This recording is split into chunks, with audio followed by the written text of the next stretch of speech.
Hannah Campbell's train pulled into Silvidge Station a full 24 hours late, but her future husband was already in the ground. The station master gave her the awful news. James Blackwell had been taken care of 2 days before, all alone with nothing but a worn-out bag and a shattered dream. What was a woman to do? Y'all will want to stick around to the very end to see how this terrible situation turns right around. And please tell me in the comments where you're watching from so I can see how far this story has traveled.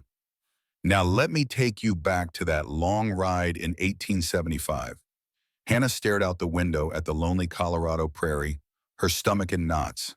She was a whole day late to meet a man she only knew from a single faded picture and a handful of letters. He'd promised her a good ranch, a solid home, and a life where she would always be treated with respect. James had written he would be there on October 15th at 2 o'clock sharp. But it was already the evening of the 16th, and her anxiety was growing with every mile. When the conductor finally called out Silvidge Station, her heart just about jumped out of her chest. She tried to smooth her travel-worn dress, knowing full well she looked like what she was, a desperate woman who had gambled her entire future on the word of a stranger. The train screeched to a halt at a tiny weathered platform, leaving her alone in a vast, empty land. It was James Blackwell's letter.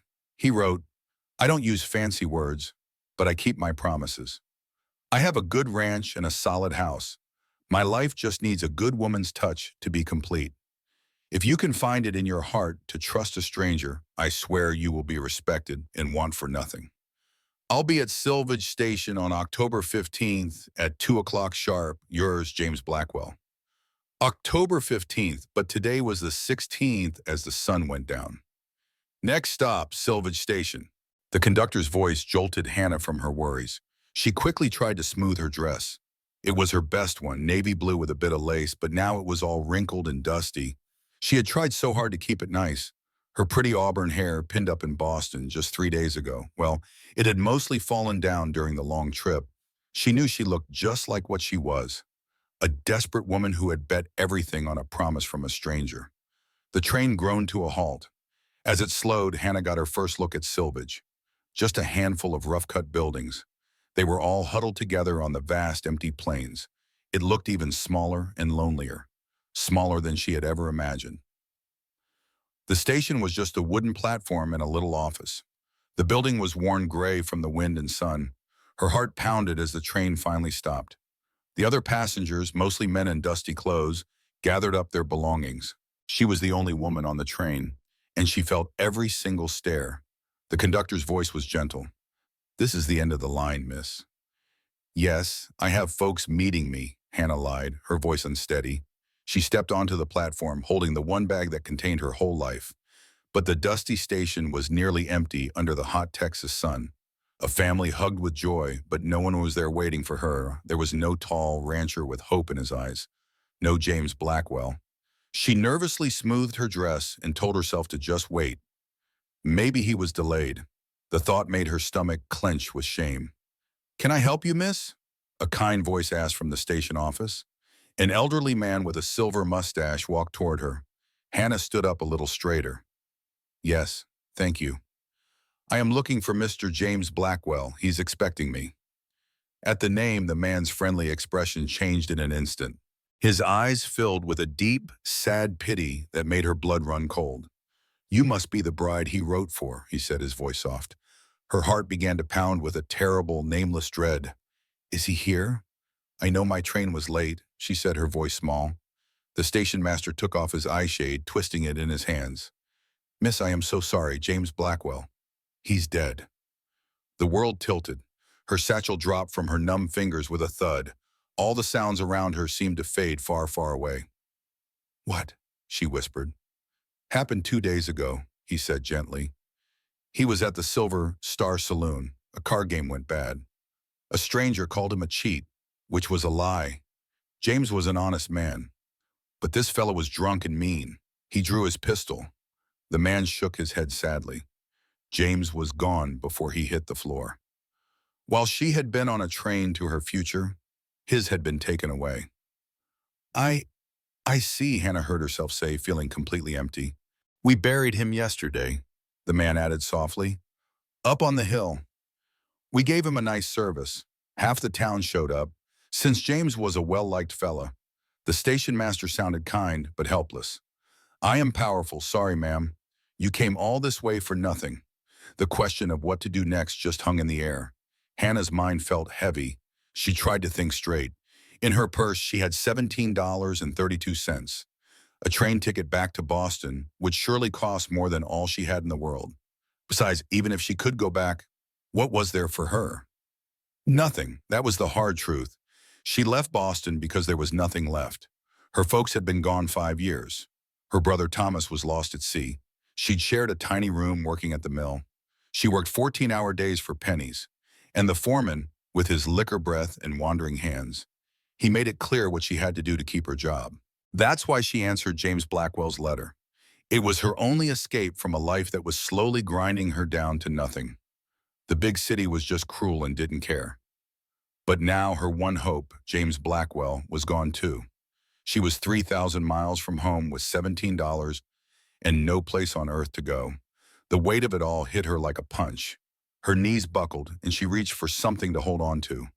She grabbed a rough wooden post, her head swimming. Easy there, miss, the station master said. He steadied her with a hand on her elbow.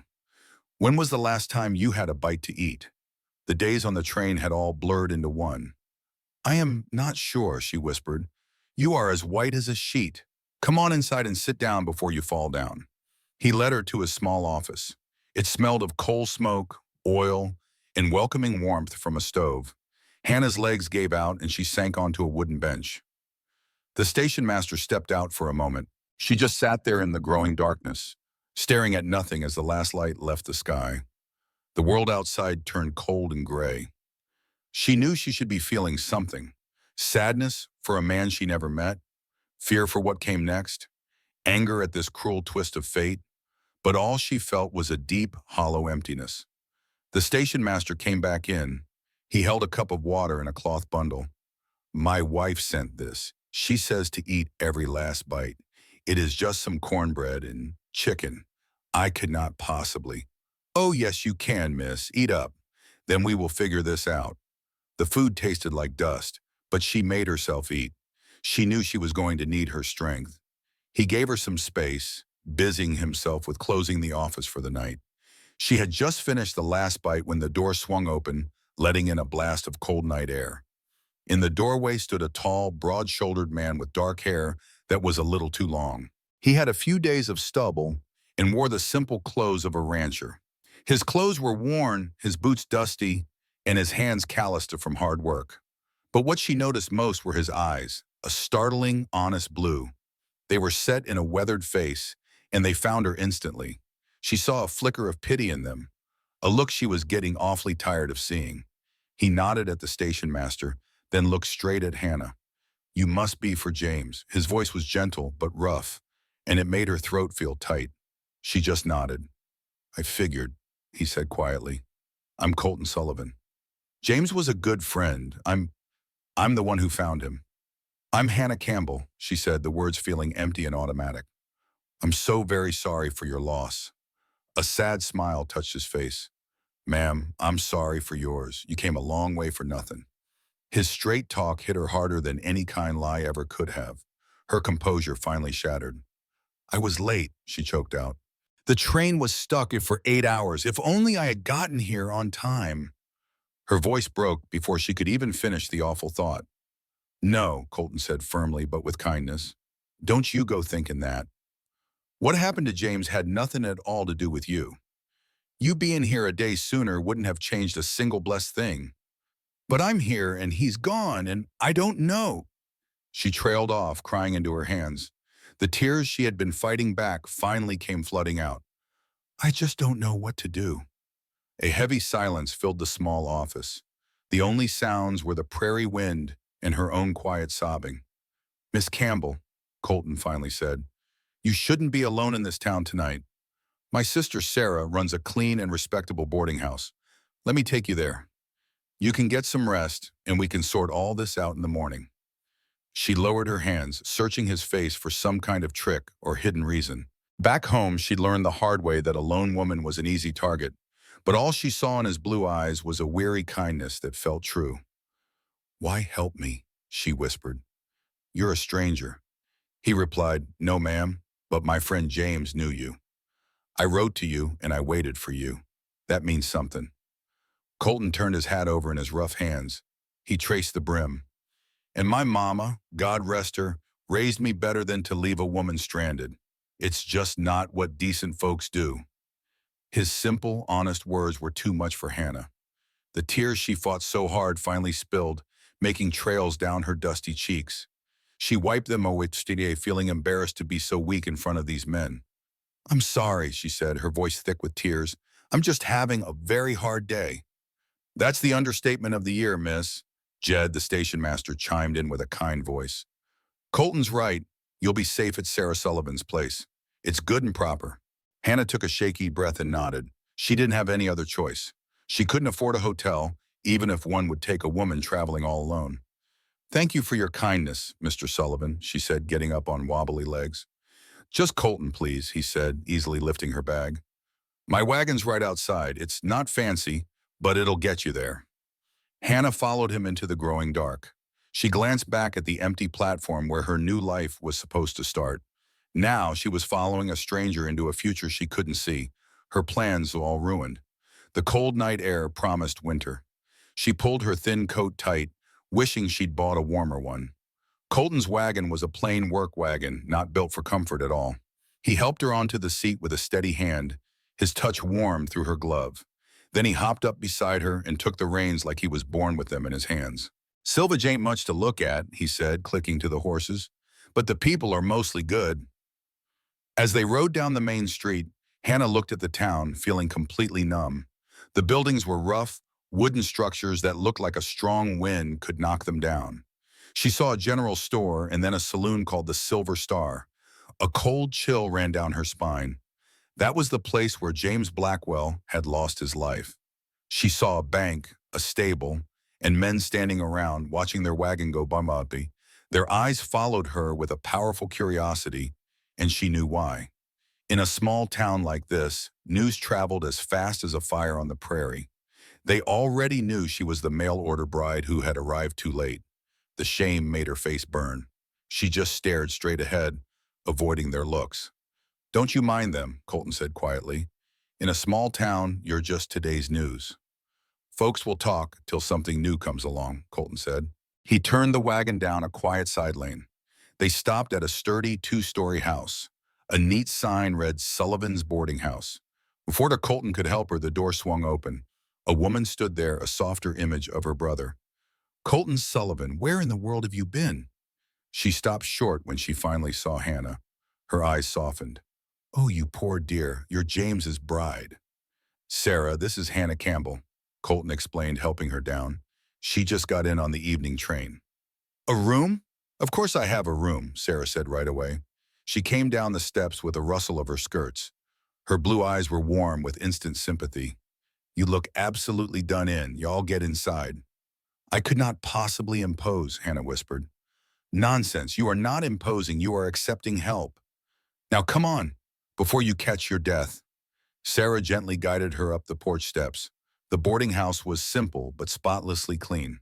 The smell of beef stew made her stomach clench. "Sit here by the stove," Sarah commanded kindly. "Colton, get her some water. I'll get the stew." The blessed warmth from the stove stopped her from shaking.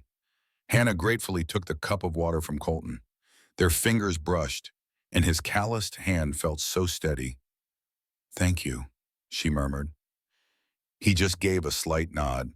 Sarah bustled over with a steaming bowl and fresh bread. She pressed the food into Hannah's hands. "Here now. Do not you worry about talking. You just eat." The stew was rich with beef, and the bread was still warm from the oven. Hannah ate, feeling life slowly return. Sarah and Colton let her have her piece, talking low to each other on the other side of the kitchen.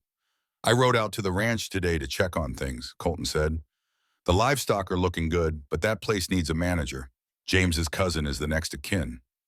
But word is he has no interest in leaving Philadelphia." "So what's going to happen to it?" Sarah asked. "It'll go up for sale, I reckon. It's a fine property." Hannah set her empty bowl down, feeling a bit more like herself. Sarah was right there with a hot cup of tea. Now then, Sarah said, pulling up a chair to get down to business. Let's talk about what comes next. You've been through a terrible ordeal. You're welcome to stay here for as long as you need. I charge $2 a week for room and meals. $2? Hannah whispered, the small sum sounding like a fortune. But, Sarah said gently, we can surely work something out. If you'll help around the house with the cooking and cleaning, I can lower that rate. To be honest, I could really use the extra pair of hands. It was a kind offer, but Hannah's pride stung something fierce. She'd never taken a handout. That's awful kind, she said, her voice small, but I can't be a burden. You are not taking advantage of anyone, Colton spoke up from where he stood by the stove. Sarah's offering you a job for room and board. That's not charity. That's honest work. He's right, Sarah agreed, and Lord knows I need the help since my parents passed. Another capable person around here would be a true blessing.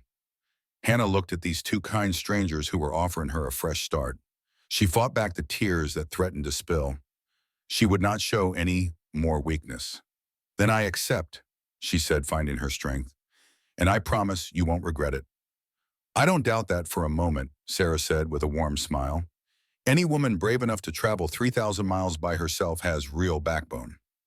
Brave or just foolish, Hannah said with a sad smile. Brave, Colton said, his voice firm. Definitely brave. Their eyes met across the room, and in that moment, she saw he understood. Colton Sullivan had known deep loss. She could see the sorrow carved into his features. He knew exactly what it felt like to have your world fall apart. Well, that's settled, Sarah said, all business again. Let me show you to your room. Things always look brighter in the morning. In the morning, Hannah wasn't so sure, but she followed Sarah up the tight staircase. Sarah told her the house had 6 rooms, 4 of them rented to decent working men. They all kept to themselves. Sarah had 1 room, and the last one was for Hannah. It's not much, but it's clean, Sarah said, opening a door. I change the sheets weekly, and there's fresh water for you.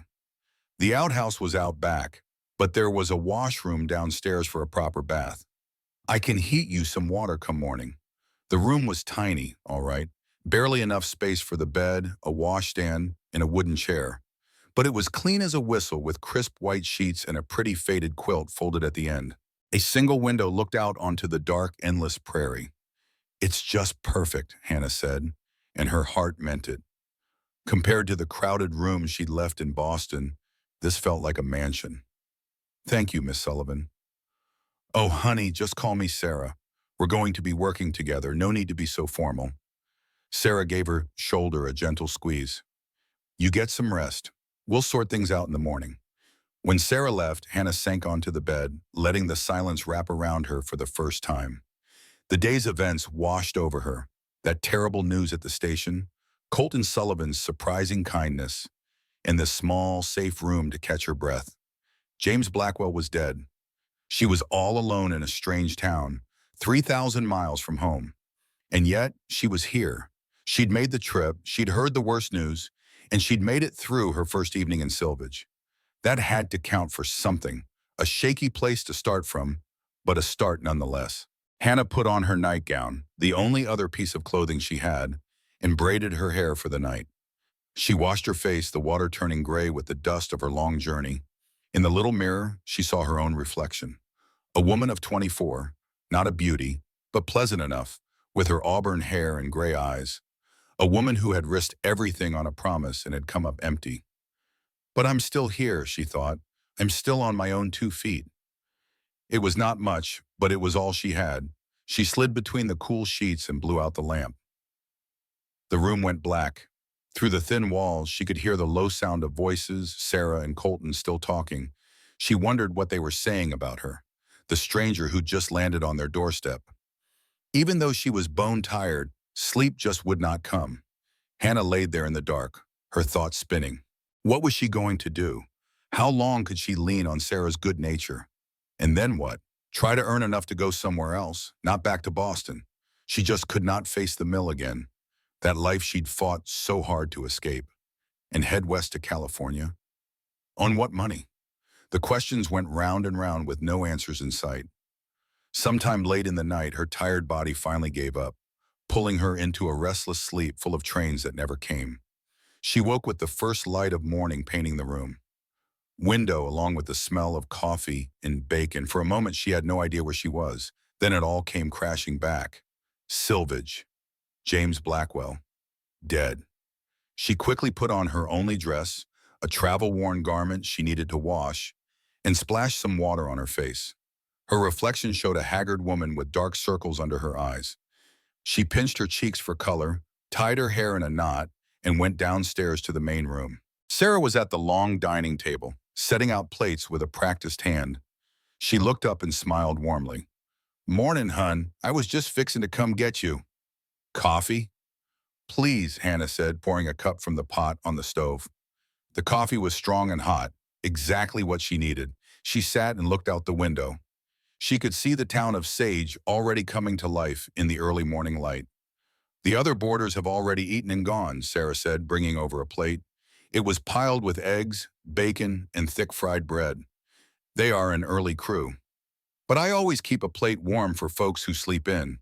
Go on, sit and eat." Hannah was surprised by her own hunger. The food was simple but good, and she ate as Sarah tidied up. Finally, Sarah sat across from her with a cup of coffee. "So we ought to talk about what is next." Hannah put down her fork. "I need work, for real wages. I can cook, clean, sew, you name it. I am not afraid of long hours or hard work." Sarah nodded. "Well then, you are in luck. I could surely use the help around here. Running this place alone is wearing me out. If you can help with the chores and upkeep, I can offer you a room, your meals, and $3 a week." It was not much, but it was a start. It was honest pay for honest work, enough to slowly build a new life for herself. "That is more than fair," Hannah said. "When do I start?" Sarah chuckled. "How about after breakfast? No time like the present."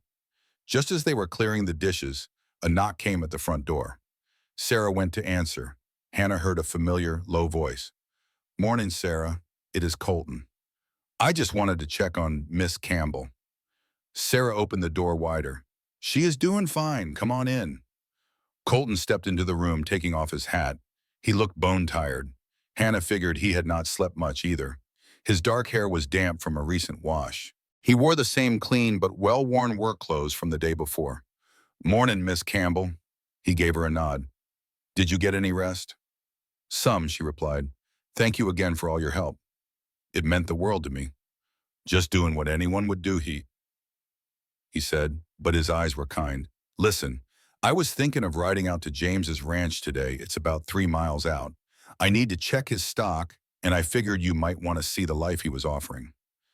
At first, Hannah wanted to say no. Why look at what could have been? But then a stubborn feeling took over. She'd come all this way and deserved to know. "Yes," she said, surprising herself. "I'd like that." Colton just nodded, like he knew she would. "I'll be back in an hour," he said. After he left, Sarah gave her a thoughtful look. "Colton is a good man, one of the best, but he's sure seen his share of hardship." "What happened?" Hannah asked. Her curiosity piqued. "He lost his wife and baby girl 3 years back to typhoid fever." "It was the same sickness that took our folks," Sarah said softly. "It nearly broke him. He and James Blackwell helped each other through it. James had lost his own wife just the year before. They understood each other's pain." Hannah thought about all the loss in this harsh land. An hour later, Colton returned with his wagon, just like he said he would. Hannah had put on her only other dress, a simple gray cotton that was clean but well-worn. She'd pinned up her hair, trying to look presentable, though she was not entirely sure why. The ride out of town took them onto the wide-open prairie. Hannah got her first good look at the Colorado Territory in the daylight. The land stretched out forever. Rolling hills were covered in tough, golden grass. Far off, purple mountains stood against the sky. The sky was so blue it almost hurt your eyes. The air smelled of sage and dust. "It is so big," Hannah said, feeling small. "That it is," Colton agreed. "It can be a lot at first, but soon you start to need all this open space." "I can't imagine that," she said. He just replied, "Give it time." They rode in a comfortable quiet. Colton was easy to be around. He did not ask her a bunch of questions, just drove the wagon with a steady hand. Now and then he'd point something out. "That's the Henderson place over yonder. And James's property, well, it's just ahead." As they crested a small hill, Hannah saw it. It was a simple ranch house made of weathered wood, with a barn and a few other buildings. Cattle grazed in pastures behind a rough fence. It was the home of a hard-working man. He built most of it with his own two hands, Colton said quietly as they pulled up. The house, the barn, it took him 5 years. He was mighty proud of it.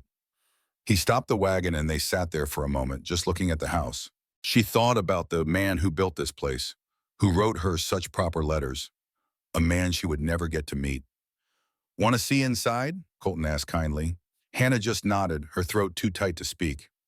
"Folks do not lock doors out here," he explained. They stepped inside. It smelled dusty, even though he had only been gone a few days.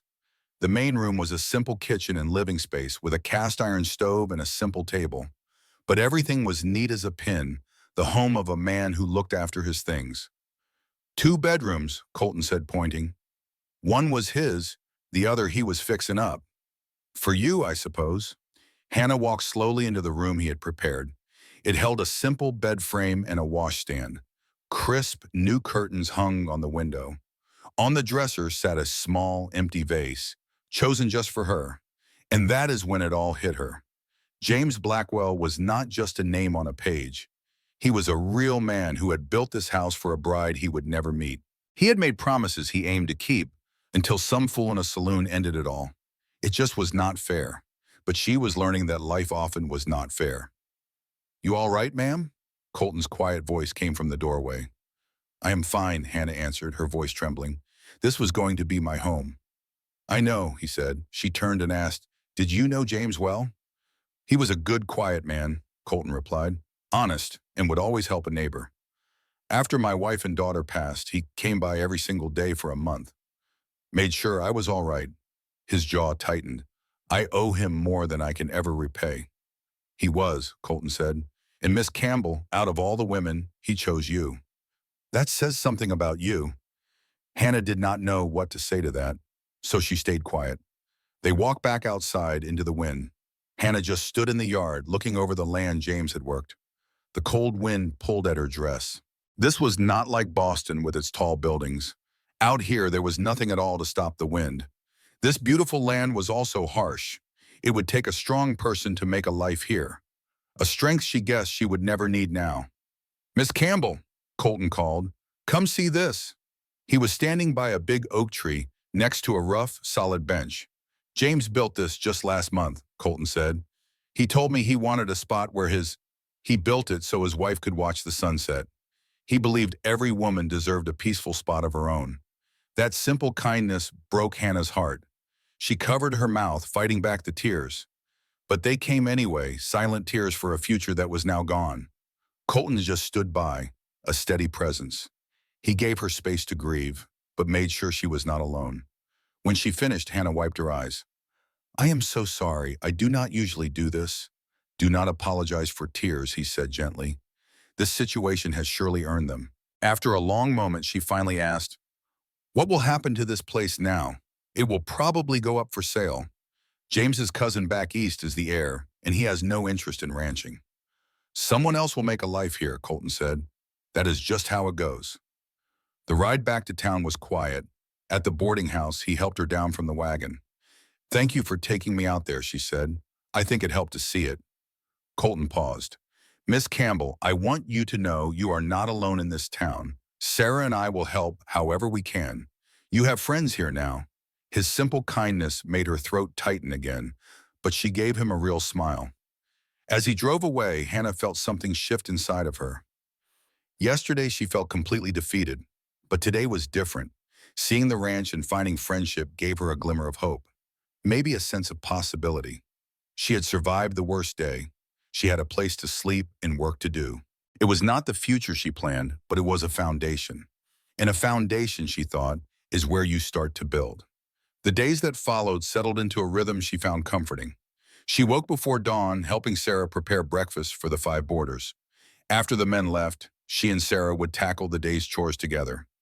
It was hard work that made her back ache and her hands raw, but it was honest work, and there was a deep satisfaction in it. 5 fellows who did jobs around Silvage. They were quiet, polite men who kept to themselves. They appreciated a clean and well-run place. After the men left, Hannah and Sarah would start their day. They tackled all the chores together, washing dishes, scrubbing the floors, and changing linens. Then they would prepare the noon and evening meals. It was hard work that made her back ache.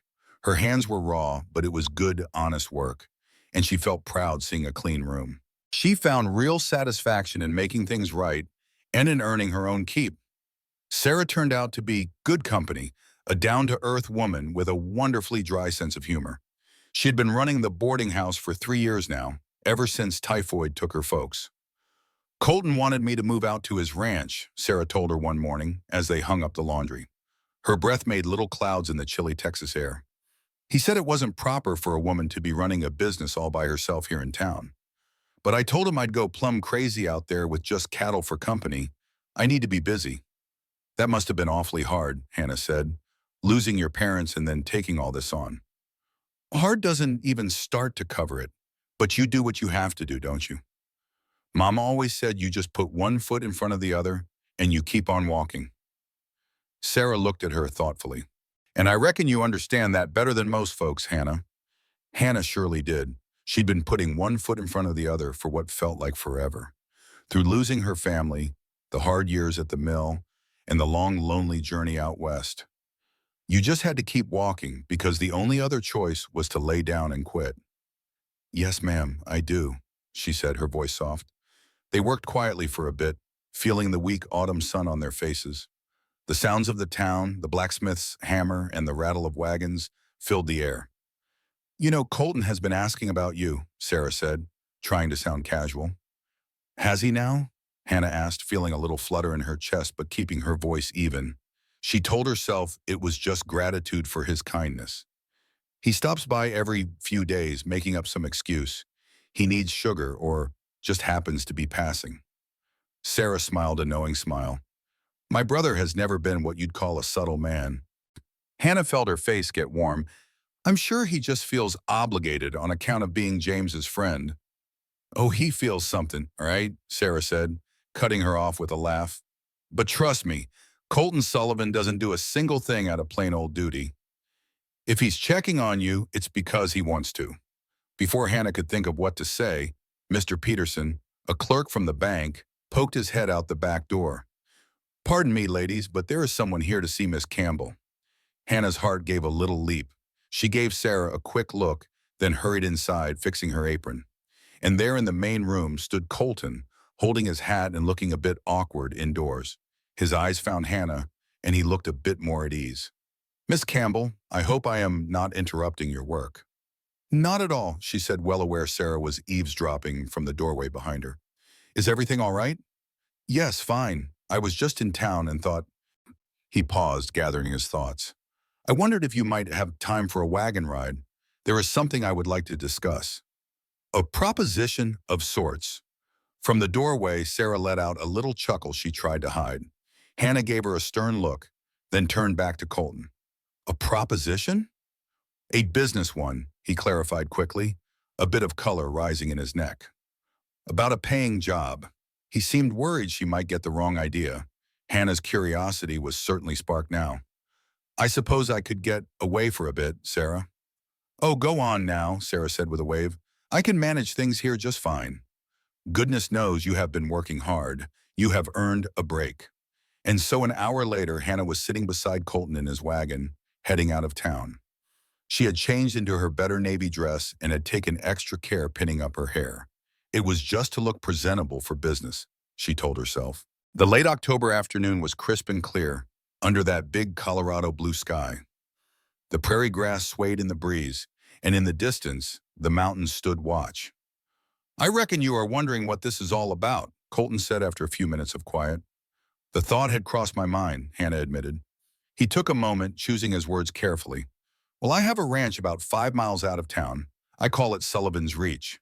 It is not the biggest spread, but it is a good one. About 300 head of cattle, good land, and a solid house. Hannah nodded, wondering where this was going. The thing is, he continued, I am running the place by myself. After my wife passed on, I had to let the help go. I just could not afford the wages. But I am on my feet again, and the ranch is growing. I need help, but not the usual kind. What kind do you need? A housekeeper, someone for the cooking, cleaning, and keeping the books straight. I'm a fair hand with cattle and fixing things, but that house is a real mess. I can barely cook, and my paperwork is a disaster. He looked at her, his blue eyes quite serious. I am offering you a job, Miss Campbell, a real job with fair pay, room and board, in your own separate quarters. Everything proper and respectable. Hannah just stared at him, her mind racing. To leave the boarding house for a ranch with a man she hardly knew. I can see you are hesitant, Colton said, and you are smart to be. A cautious woman is a smart woman. So here is my deal. Just try it for 30 days. If it is not a good fit for you, I will pay your wages, plus your train ticket to wherever you want to go. You can go, you will have earned enough to give yourself real options. What's the pay? Hannah asked, trying to sound steady. $15 a month, he said, plus you'll have a room and all your meals. It is a fair wage around here. $15, that was a fortune. It was so much more than the $3 a week Sarah paid her. In just a few months, she could be on her own. She would finally have a choice in her own life. But why me, Hoe? Hannah asked. You could have anyone. Colton was quiet for a second. Because we can help each other out. You need the work, and I need the help. Sarah told me what a hard worker you are. He paused, then his voice got softer. And because James trusted you, he asked you to share his life. That tells me everything I need to know. The name James still sent a sharp pain right through her. She had been in town for 2 weeks and the grief had settled into a constant, dull ache. She had visited his grave on the hill behind the church just once, leaving a handful of wildflowers. I'll need to think on it, Hannah said, and I have to talk to Sarah first. Of course, Colton said, pulling the wagon to a stop on a small rise. The view from up there stretched out across the whole prairie. While you are thinking, you might as well see the place. Sullivan's Reach is just over that ridge. When they reached the top, Hannah saw his ranch for the first time. It was much bigger than James's place. A big, 2-story white house stood there, with a wide porch that wrapped all the way around the front. It had a huge barn and strong fences. You could tell this was a place that did well. You built all of this? Hannah asked, truly amazed. Most of it, he replied. My father started it, but I have been building it up ever since he passed. You could hear the pride in his voice. He was a man who had made something good and solid with his own 2 hands. As they got closer, Hannah saw the house needed a woman's touch. The paint was peeling around the windows. Weeds were choking out what was once a flower bed. The house looked lonely. The porch was dusty with the tools scattered about. Colton seemed to know what she was thinking. Like I said, the house needs some work. I have been busy with the cattle and the land. It is just me here, so I have not paid it much mind. He helped her down from the wagon. His hand felt strong and warm, and he steadied her easily. She pulled her shawl a little tighter. She followed him up the steps onto the porch. This door sticks a bit, Colton said, pushing it open. I keep meaning to fix it. The inside of the house was dark and gloomy. As Colton opened the curtains to let in some light, Hannah felt her heart sink. Well, that man sure wasn't stretching the truth about the place. The front room, which should have been a nice sitting area, was just a jumble of papers, tools, and spare horse tack that looked like it had been dropped and forgotten. A thick coat of dust covered every single thing, and the kitchen was even worse, with a mountain of dishes and a dry sink. The stove was caked with old food, and the floor felt gritty under her boots. I know it's a sight, Colton said, sounding almost ashamed. I did warn you. It's not so bad, Hannah said, then stopped herself. All right, it is terrible, but it is nothing a little soap and elbow grease can't fix. She kept walking through the downstairs, her mind already making a list of chores. The house itself had good bones and was plenty big. A large front room, a generous kitchen with a solid stove and lots of counter space, and a little office off to the side. There was also a mudroom at the back. Upstairs has 3 bedrooms, Colton explained right behind her. My room, a guest room that has not been touched in years. He paused at the bottom of the stairs, his face tightening. And my daughter's room. I do not go in there much anymore. Hannah heard the heartache underneath his plain words. Sarah had told her about his wife and baby girl, both taken by the fever. 3 years is not a long time to mourn a child. You do not have to show me, she said gently. No, it is all right. If you are going to work here, you ought to see the whole house. He led her on upstairs, pointing to his bedroom. She made sure not to peek inside, feeling it was too private. The guest room was just dusty. Then he stopped in front of a closed door at the end of the hall. This was Grace's room. She was only 2 when his voice cracked and he cleared his throat. My wife, Emma, kept it just. I have not changed a single thing. Hannah wanted to tell him he did not have to, but he was already turning the knob and pushing the door open. It was a small, bright room like a picture frozen in time, with a tiny bed and a rocking chair. A shelf held a few simple toys. Specks of dust danced in the afternoon sun that poured through the clean windows. Hannah noticed that right away. The windows were clean. This room was the only part of the house that was cared for. It was as if Colton could not stand to let his little girl's space fall apart, even as the rest of the house did. She loved that rocking horse, Colton said softly, nodding to a small painted horse in the corner. My daddy made it for her. She would ride it for hours, just singing to herself. Hannah's throat felt tight. She must have been so precious. She was everything. The words were simple and raw, and they hit Hannah with their sadness. She had to look away to give him a private moment for his grief. After a long silence, Colton gently closed the door. The guest room would be yours if you decide to take the job. I would respect your privacy. The door has a good solid lock, if that is a worry for you. I appreciate that, Hannah said, but she was not the least bit worried. Something about Colton Sullivan just felt trustworthy. Maybe it was how he spoke to her straight, treating her like an equal. Or perhaps she just saw the decency in him, the same that made him help her at the station. They went downstairs to the office, a small room lined with shelves. It was a chaotic mess of papers and books. This is where I try to handle the business, he said with a wry smile. I'm a lot better with cattle than I am with paperwork. That is for sure. I have got bills from 2 years ago mixed in here, and I have lost track of who I owe. Unable to help herself, Hannah walked to the desk and shuffled through a stack of papers. It was a jumble of receipts and letters with no order to it whatsoever. This is a real mess, she said. How do you function? Not well, Colton admitted. I have probably lost money because of it, and I know I am late paying some folks. Hannah set the papers down and turned to him, her decision made. If I take this position, I would need complete control over the house and this office. I cannot work if you are going to second-guess my decisions. You would have it, Colton said right away. The house and the office would be your domain. And this arrangement would be entirely professional. I would be an employee, not. She paused, not sure how to say not a companion or some kind of substitute wife.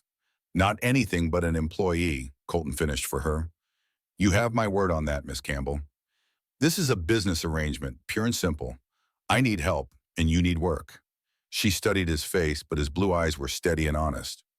I will need to discuss it with Sarah, she said, and I would want to start with a 1-month trial. If it does not work out for either of us, I can leave with no hard feelings.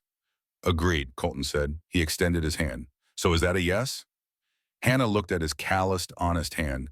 She thought about the cramped boarding house and earning only $3 a week. Then she thought about this ranch, this house that needed her, this man. He was offering a real wage and a real opportunity. Her first gamble on that advertisement had failed miserably, but it was not her fault. Maybe, just maybe, she had one more gamble left in her. She placed her hand in his. Yes, I will give it a month. The smile that broke across Colton's face washed away years of hardship. It revealed the younger, lighter man he once was. You will not regret it, Miss Campbell, I promise. Hannah surely hoped he was right. On the ride back, they discussed the practical details, and Colton, relieved, talked more freely. Colton spoke with more excitement than she'd ever heard, describing his plans for the ranch's future. I'm fixin' to expand the herd next spring, he said, and maybe get some chickens and a milk cow. It's been 3 long years without fresh eggs, he added with a small smile. Hannah agreed a kitchen garden would be smart too. See, that's just the kind of thinking I need, he told her. When they got back, he helped her down. So when can you start? Give me 3 days to help Sarah find someone. she said. I'll come fetch you Monday morning then. She watched him go, then turned to find Sarah in the doorway, arms crossed and smiling. So, Sarah said, my brother made you a business offer, did he? Hannah insisted that's all it was, but Sarah's look said she knew better. It's just, he hasn't wanted any help for 3 years, Sarah explained. Not until you showed up. The ranch is falling apart, Hannah said. Sarah nodded. It has been since his wife, Emma, passed on. Sarah's tone softened. I'm not teasing you, Hannah. I've watched my brother slowly drown in sadness. But since you've been here, I've seen him smile more than in all those years combined. She squeezed Hannah's hand. He needs someone to remind him that life is worth living. Hannah was quiet, thinking of his warm smile and how comfortable she felt with him. I barely know him, she said finally. For now, I'll just focus on the work. Sarah smiled. Fair enough. Now, let's find someone to take your place around here. Colton is my brother, and I love him dearly. For 3 years, it's been like watching a man fade away. He keeps the ranch running, but there is no joy in him. At least not until lately. Lately? Hannah asked. Hannah's heart beat a little faster. Since you came here, he has smiled more in these past 2 weeks than in the last 3 years. Sarah squeezed her hand. So whether this is just a go or something more, I am mighty glad. He needs someone to remind him life is good, and maybe you do too. Hannah wanted to say it was only a job, nothing more, but something made her stop. She remembered Colton's warm smile and how her heart had leaped when Mr. Peterson called her. She felt a strange sort of comfort with him. But I hardly know the man, she said softly.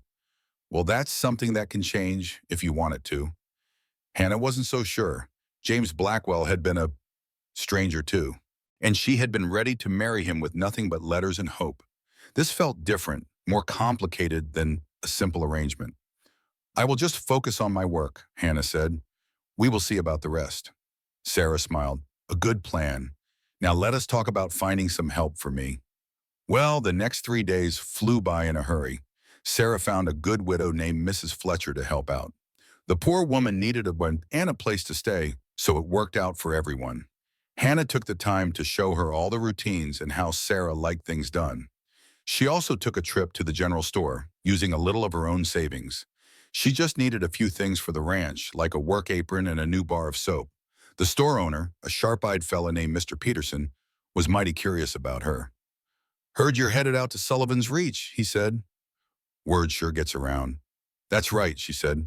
He nodded. Colton's a good man, rough time or not. He's honest. Always pays his bills, which is more than I can say for some others around here. That place of his sure could use a woman's touch, though, he added quietly. Hannah was quickly learning that folks in Silvage had an opinion about everything and everybody. She left the store feeling folks' eyes watching her all the way down the street. On Sunday, her last day in town, Hannah went to the little wooden church. It was packed with all the local ranchers and townsfolk in their Sunday best. The preacher talked about new beginnings in the Lord's mysterious ways. After the service, several ladies came up to speak with her. Some were truly welcoming, but others were just being plain nosy. So you're the mail-order bride who showed up too late, one woman said, sharp-like. My name is Hannah Campbell, Hannah replied, keeping her voice steady as a rock. And now you're going out to work for Colton Sullivan, the woman continued, making it sound scandalous. Yes, ma'am. He needs a housekeeper, and I need the employment. Sarah's voice cut through the air, cold as ice. Mrs. Thornton, I do believe you are needed elsewhere. The woman sniffed and bustled off. Sarah just rolled her eyes. Don't you pay her any mind. She's been trying to marry her daughter off to Colton for 2 years. I am not trying to marry your brother, Hannah said in a low voice. I know that, and you know that, Sarah said. But that woman will believe whatever she wants. Sarah hooked her arm in Hannah's. Come on, let's go. You have a big day tomorrow. That evening, as Hannah packed her few belongings, she felt a powerful mix of feelings. She was leaving the safety of Sarah's house for an isolated ranch with a man she barely knew. It was another big gamble on a future she could not see, much like when she first left Boston. She had answered James Blackwell's ad. Every step from here on was a leap of faith. She lay awake that night, hearing the familiar creaks of the old boarding house. She could hear the piano from the saloon and the wind whistling at the window pane. Tomorrow, her whole life would change once more. Hannah knew that change was the only thing you could count on. She just hoped this one was for the better. She would find out soon enough. Monday morning was clear and cold, with frost on the glass. Hannah put on her simple gray work dress, pinned up her hair, and took her satchel downstairs. Sarah was already in the kitchen. "You could not sleep either?" Sarah asked. "My mind was racing," Hannah admitted. They ate their breakfast in a comfortable silence. It felt like years of friendship had been packed into just a few short weeks. Hannah had really grown to like Sarah's kind, no-nonsense way about her. "I am surely going to miss you," Hannah said out of the blue. "I know you have been so good to me." "Hush now, or you will get me started," Sarah said, though her eyes were shining. "You are only 5 miles out. You are not moving clear to California. I will visit, and we will see each other, I promise." Sarah squeezed her hand. "And Hannah, you look after my brother. He is a good man, but he has been grieving by himself for too long. Maybe you can help him start living again." Before she could answer, the sound of wagon wheels told her Colton was here. Her stomach did a little flip. Colton stood at the door, hat in hand. He looked just as nervous as she felt. "Morning, ready?" "As I will ever be," Hannah replied, trying to sound a lot braver than she felt. Her goodbye with Sarah was quick but warm, full of promises to visit again real soon. Then Hannah climbed up on the wagon seat, right there next to Colton. Her small bag at her feet held everything she owned in the entire world. As they rode out of town, the morning sun lit up the prairie. Hannah looked back at Silvage. It was a rough town, but it had been a safe harbor for her. Now she was off to the unknown again. She was trusting her future to another stranger. "A bit nervous?" Colton asked softly. "A little," she said. "Well, that is honest," he said, his eyes on the road. "For what it is worth, I am nervous too. No one has lived at the ranch since my Emma and Grace passed. It will be strange having someone else in the house." Hearing that made her relax just a bit. They rode in silence, hearing only the wagon, the harness, and the wind in the tall grass. This same prairie had seemed so strange and empty when she had first arrived. The roll of the hills and the endless sky were becoming a familiar comfort. "I want to be clear," Colton said finally. "I am a man of my word. This is a professional arrangement. You are my employee, nothing more. I expect honest work for honest wages," he said. "I understand," she replied. A small part of her felt a strange little flicker of disappointment, but she came west for security, not for some storybook romance. "Also," Colton continued, "I want you to know that you are safe with me. If you ever feel uncomfortable about anything, you tell me right away. You can leave any time. I will make sure you have money and a ride home." His sincere words touched a place deep in her heart. "Thank you," she said softly. "That means more than you will ever know." As Sullivan's Reach came into view, the big white house looked like a real home. The cattle grazed peacefully under the warm morning sun. Colton pulled the wagon to a stop and helped Hannah to the ground. "First, let us get you settled in, then we can talk about the work." The guest room she had seen before was now prepared just for her. The windows were clean, the floor was swept, and the bed had fresh linens. On the washstand, he had even placed a small vase of wildflowers. "It is not fancy," Colton said, lingering in the doorway, "but it is clean, and this whole end of the hall is yours for privacy." "It is perfect," Hannah said with a genuine smile. The room was bright with a beautiful view of the wide open prairie. "Thank you kindly for the flowers." Colton looked a bit embarrassed by that. Well, Sarah reckoned that women like that sort of thing. After he left, she stood at the window, looking out across the land. She would make the most of this chance and prove her worth. And maybe, just maybe, she could build a future worth having right here. For just a second before she straightened up and marched downstairs. A job needed doing, and she wasn't one to run from hard work. But goodness, each room she saw made the job look bigger. Colton hadn't been lying about the mess. If anything, he'd been too kind. Colton was in the kitchen, fumbling with the coffee pot. A look of pure relief washed over his face when he saw her. "I was trying to get some coffee going," he said, but Hannah gently took over, starting a fresh pot like an old hand. In no time, a rich coffee smell filled the kitchen. He gratefully wrapped his work-roughened hands around the warm cup. I can see I made the right choice with you, he said. Then he swore it was the best coffee he'd had in 3 long years. So where do you want to start? He asked. Hannah looked around the grimy kitchen and felt her heart sink a little. But she remembered her mother's words about big jobs and said firmly, I'll need soap, brushes, and some clean rags. Colton pointed to a supply closet, though he could not promise it was stocked, and said the linens were in a chest upstairs. Just show me where things are, she told him. Then go on about your work. I will call you for lunch. A flicker of amusement crossed his face. Taking charge already. She simply replied, the house is my domain now. He did not sound resentful, just mightily relieved, like a heavy burden had finally been set down. The supply closet he showed her was a jumbled mess, with some cleaners so old they were hard as a rock. But the linen chest upstairs was a pleasant surprise. The sheets were old, but good quality and thankfully clean. My wife was particular about her linens, Colton said quietly. I have not touched this chest since she died. Hannah could see the pride of a woman who made this harsh land a home and felt strange, like filling a ghost's shoes. She was a quality woman, Hannah said softly. Colton gently closed the chest and headed out to check on his cattle. And then I reckon you can get to your own work. I'll holler when lunch is ready. Something like relief flickered across Colton's face. You are taking charge already. You said the house was my job, Hannah said plainly. So I will run it my way. It has just been a long while since anyone told me what to do in my own home. But he sounded relieved, like a great weight had been lifted from his shoulders. He showed her a supply closet cluttered with old soaps and various cleaners.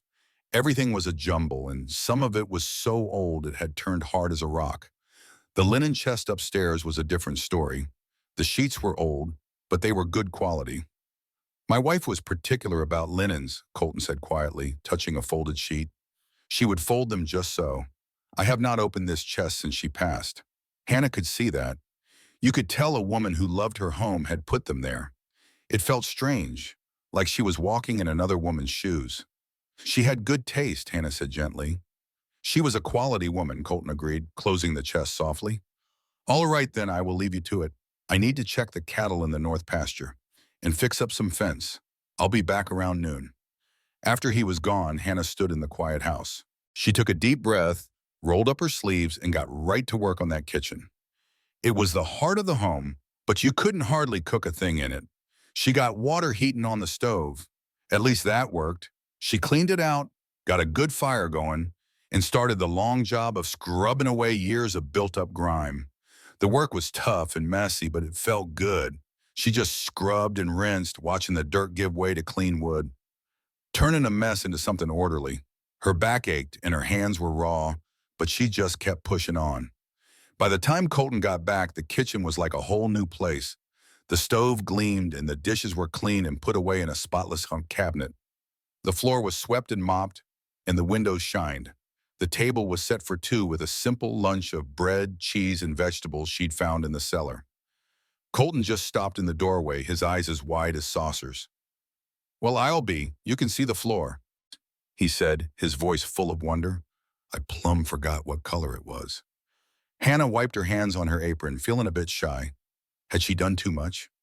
But Colton's face just showed pure amazement and relief. It is just a start, she said quietly. There is still so much to do. A start, he said. This is a miracle, is what it is. He took off his hat and hung it on the peg by the door. The very same peg she had cleared off all that old junk from. A miracle is what it is. Miss Campbell, I do not know what I did to deserve you showing up on that train, but I am mighty grateful for it. A warm feeling spread through Hannah's chest at his words. When was the last time somebody was grateful for her? Back at the mill, she was just another worker. Here, she was making a real difference. They ate at the clean table, and she asked him about the ranch. Colton seemed to relax as he talked about his cattle and his plans for the future. He knew ranching like the back of his hand, with a deep understanding that only comes from years of hard work. I want to build something that will last, he said, looking out at his land. Something that truly matters. After Emma and Grace passed, I almost gave up on it all. But this land, it gets into your blood. I couldn't abandon what my father built and what Emma loved so much. That is a fine goal, Hannah said. Building something that lasts. That is what everybody wants, I suppose. Is that what you want? Colton asked, his blue eyes looking at her with curiosity. Hannah had to think about that. She had spent so long just trying to get by. She had not let herself want much more than to be safe. I reckon I just want to matter, she said after a bit. To have a place where I am needed, to not be invisible anymore. Colton nodded slow. You are not invisible here, Miss Campbell. I surely do see you. I promise you that. The rest of the afternoon, Hannah wrestled with the parlor. It was like digging through a whole lifetime of dust and mess, but underneath it all, she found good, solid furniture and even a beautiful rug. They just needed a good cleaning. As the sun set, Colton came in from his work. He found her on her hands and knees, scrubbing that floor with all her might. Her hair was coming undone and her dress was so clear through with wash water. He stood there in the doorway for a moment and said, Miss Campbell, you need to stop. She sat back on her heels and the exhaustion hit her like a ton of bricks. But there's still so much to do, she said, her voice barely a whisper. And it'll still be here tomorrow. You've done more in one day than I have in 3 years. He walked over and offered his hand. Come on, you need to rest. I'm fixing to make dinner. She took his hand. It was warm and strong and steadied her as she stood on her stiff legs. I can manage bacon and beans, he said. It's not fancy, but it will fill us up. In the kitchen, Hannah sank into a chair while Colton moved about, surprisingly sure of himself. He was right. The meal was simple, but it was hot, and Hannah was too tired to be picky. I'll teach you to cook properly, she said between bites of beans. I would appreciate that, he replied, and refilled her coffee cup without being asked. They ate in a comfortable quiet as the lamplight made the clean kitchen feel warm and cozy. Hannah found herself actually starting to relax for the first time in a long while. There was something peaceful about sitting here with this quiet man after a day of honest work. Can I ask you something? Colton finally said, setting his fork down. Of course, Usham. Why did you answer my brother's advertisement? He asked. Coming all this way to marry a stranger, that takes courage or desperation. He had been honest with her about his own struggles. She owed him the same courtesy. Both, I reckon, she admitted. After my folks died, I had to work in a textile mill. It was 14 hours a day, 6 days a week, for wages that barely kept a roof over my head. The air was terrible to breathe, and the machines were dangerous. It was no place to be. Colton's jaw tightened as he listened. And the foreman, she went on, her voice getting hard, he figured a woman on her own was an easy target for his unwelcome advances. When I told him no, he made my life a misery, cutting my pay and threatening my job. Colton's voice went quiet and dangerous. Did he lay a hand on you? He tried, she admitted. I was trapped, you see. It was my coup or my self-respect. I couldn't afford to leave, but I couldn't bear to stay. Then I saw James's ad. She held her warm coffee cup tightly. It felt like my only chance for a way out. A fresh start. Not for love, maybe, but for safety with a decent man. That was all I wanted. Was all I... Well, Colton nodded by me. Every woman deserves that much. Most don't get it, she said, looking right at him. So I took a gamble on a stranger. Staying was no longer an option. When I arrived too late, I thought I had lost that bet. But then you offered me this job. It felt like a second chance I never saw coming. It wasn't the one I expected, but it might be the one I needed. The air between them shifted. Colton held her gaze for a long moment, and her heart started beating a little faster. Well, I'm glad you're here, Hannah, he said simply. That means a great deal, she replied. After that, their days fell into a rhythm. It was hard work, but she found it deeply satisfying. She'd get up before dawn for breakfast. After Colton left for the day, she would tackle another part of the house, room by room. Every day, you could see the progress, turning a neglected house into a home. The office was the biggest challenge. It took her 2 whole days just sorting papers. She created a real filing system, organizing bills, receipts, and everything else. When she showed Colton the new orderly books, his jaw just about dropped. Are you telling me old Henderson still owes me $300 for those cattle? Hannah pointed to the ledger she made. According to these receipts, he sure does. He only paid half. That was 6 months ago. I plumb forgot about the rest of it. Colton shook his head in wonder. Miss Campbell, you found money I didn't know I had. A wave of pride washed over Hannah. A good system keeps things from getting lost. As weeks went by, the house was transformed. The parlor was a pleasant room again. The furniture was clean. The rugs were aired out, and the kitchen simply gleamed. Hannah even started stocking the pantry properly, making lists for their trips to town. She finally convinced Colton to let her clean his bedroom while he was out working. She was careful, respecting his privacy and his memories. But one room remained untouched. The door to Grace's nursery stayed closed. Hannah knew some things just needed time. She noticed small changes in him as the house slowly came back to life. He smiled a whole lot more. His shoulders did not seem so heavy anymore. He even started shaving more often and putting on clean shirts. Sarah stopped by yesterday, Hannah told him over a proper supper. Did she now? Colton took another piece of chicken. What did she think? She said she hardly recognized the place. Said it looked like a real home again. Hannah smiled. She also said I was some kind of miracle worker. She is not wrong about that. Colton looked her right in the eye. You brought this place back to life. You sort of brought me back too. The way he looked at her made her breath catch. Lately, she had seen him as more than just the man who hired her. She noticed the little crinkles by his eyes when he smiled, and the sound of his laugh. She would catch herself watching his steady hands or listening for the kindness in his voice. She'd watch him work, admiring the strong muscles in his back. And she saw how he looked at her. It was not like that mean foreman. His gaze was warm, and it felt kind. It's only housework, Hannah whispered. But her voice shook. It is more than that, Colton said, leaning closer. Hannah? Just her name made her heart flutter. Yes, she breathed. I appreciate your work, but I have also come to care for you. Your being here has meant the world to me. Her heart pounded. Colton. A sharp knock at the door shattered the quiet moment between them. The spell was broken. Colton slowly got up to answer it. Henderson? What in the world brings you out here this late? Colton's voice grew tight. Then he spoke again, his voice full of anger. Are you absolutely sure? He came back to the kitchen, his face like a storm cloud. An older man followed. Hannah, this is Mr. Henderson. He has something to tell us. I am sorry to call on you so late, Sullivan, but you need to know. There is some trouble over at the old Blackwell place. Hannah stiffened. What kind of trouble? Colton demanded. Strangers arrived, lawyers from back east. It seems James Blackwell's cousin, who got the ranch, has sold it. The new owner showed up today. Thing is, it is a young woman.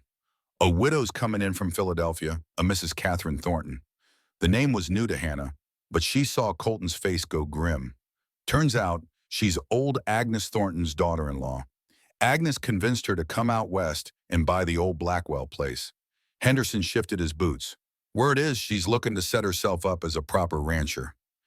And she's got the money to do it, brought a whole crew of men with her. So we have new neighbors, Colton said, his voice flat. Why is this supper time news? Henderson cleared his throat. Because she's been asking questions about you, Colton. And her mother-in-law's been talking, telling her all about your mail-order bride. He gave Hannah a sad look. No offense meant, ma'am.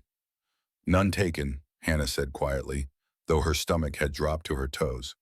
The point is, Henderson went on, there is going to be more talk. And that woman seems like the type to use it. Just thought y'all should have a heads up. After Henderson left, the silence in the room was heavy as a wet blanket. I'm sorry, Hannah finally whispered. I'm just causing problems. You are not, Colton said firmly. Folks will always talk. I don't give a dang what Agnes Thornton or her kin think. But other people do care, Hannah replied. It matters. Why should it? Colton's frustration was rising. We know the honest truth of it. You are my housekeeper, earning a wage. If they think different, that's on them. Hannah wanted to believe him, but she knew better. A woman's good name was fragile, especially in a town this small where everybody knew your business. Maybe I ought to leave, she said softly. That would put an end to the talk. No, the words shot out of him, fierce and quick. You're not leaving because of some gossip. You have a place here, Hannah. I will not let small-minded people drive you away. The protectiveness in his voice warmed something deep inside her chest. No one had stood up for her like this, not ever. The trial month is almost up, she said, her heart aching. I could just leave when it ends. He stepped closer. Is that what you want?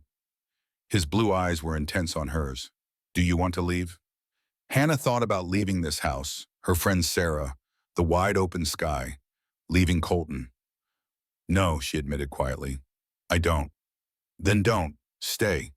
Please. His hand started to move toward hers, then stopped. I know this was just supposed to be a business deal. It became more than that, at least for me. Hannah's breath hitched. Colton, I am not asking for anything you are not ready to give, he said real quick. I am not pressuring you, but I need you to know you have become mighty important to me. You brought light back into this old house and into my life. I surely do not want to lose you. The honesty in his voice was plain as day. It broke right through Hannah's defenses. She had been telling herself this was just a job, just a temporary thing. But between the chores and the quiet suppers, something had grown. She had fallen for him. You are important to me too, she confessed. I did not expect it. But now I cannot imagine leaving. Colton finally reached out and took her hand, his calloused fingers wrapped gently around hers. Then stay, not just as my employee. He struggled for the right words. Stay as someone I am courting, someone I hope might see a future here with me. Hannah's heart hammered in her chest, but it felt right. It felt more right than her deal with James Blackwell ever had. She barely knew this man, just a few weeks and some small talk. But she knew his kindness and his good heart. She knew he treated her as an equal, and she knew with a sudden clearness that she was falling in love with him. I would like that, she said softly. I'd like that very much. The smile on Colton's face was like a Texas sunrise. He raised her hand and pressed a gentle kiss to her knuckles. Then we will face all the town gossip together, he said. Let Mrs. Thornton and the others say what they want. We know the truth. But the talk did get worse. Catherine Thornton turned out to be every bit the problem Henderson had warned about. She was beautiful, rich, and had her mind set on one thing. That one thing was Colton Sullivan. She started showing up at church, placing herself right in his path. Then she called at the ranch one day, pretending to need advice about her land. She arrived in a fancy buggy, wearing a dress far too fine for a simple visit. Hannah, with flour on her apron, felt plain as a fence post. You must be the housekeeper, Catherine said, with a smile that never reached her eyes. She was maybe 28 years old. She had the kind of pale skin that had never seen a day of hard work.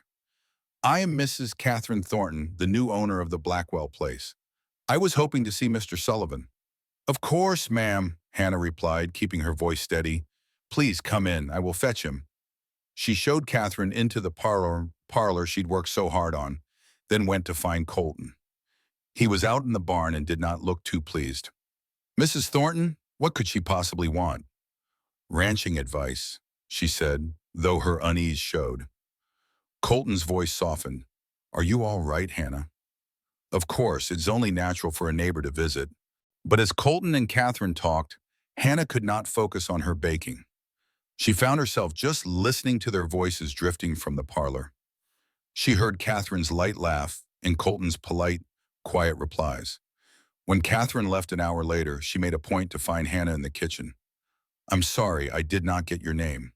It's Hannah Campbell. Oh, the famous mail-order bride. Her smile was as sharp as a tack. What a shame you arrived late, but lucky Mr. Sullivan took you on.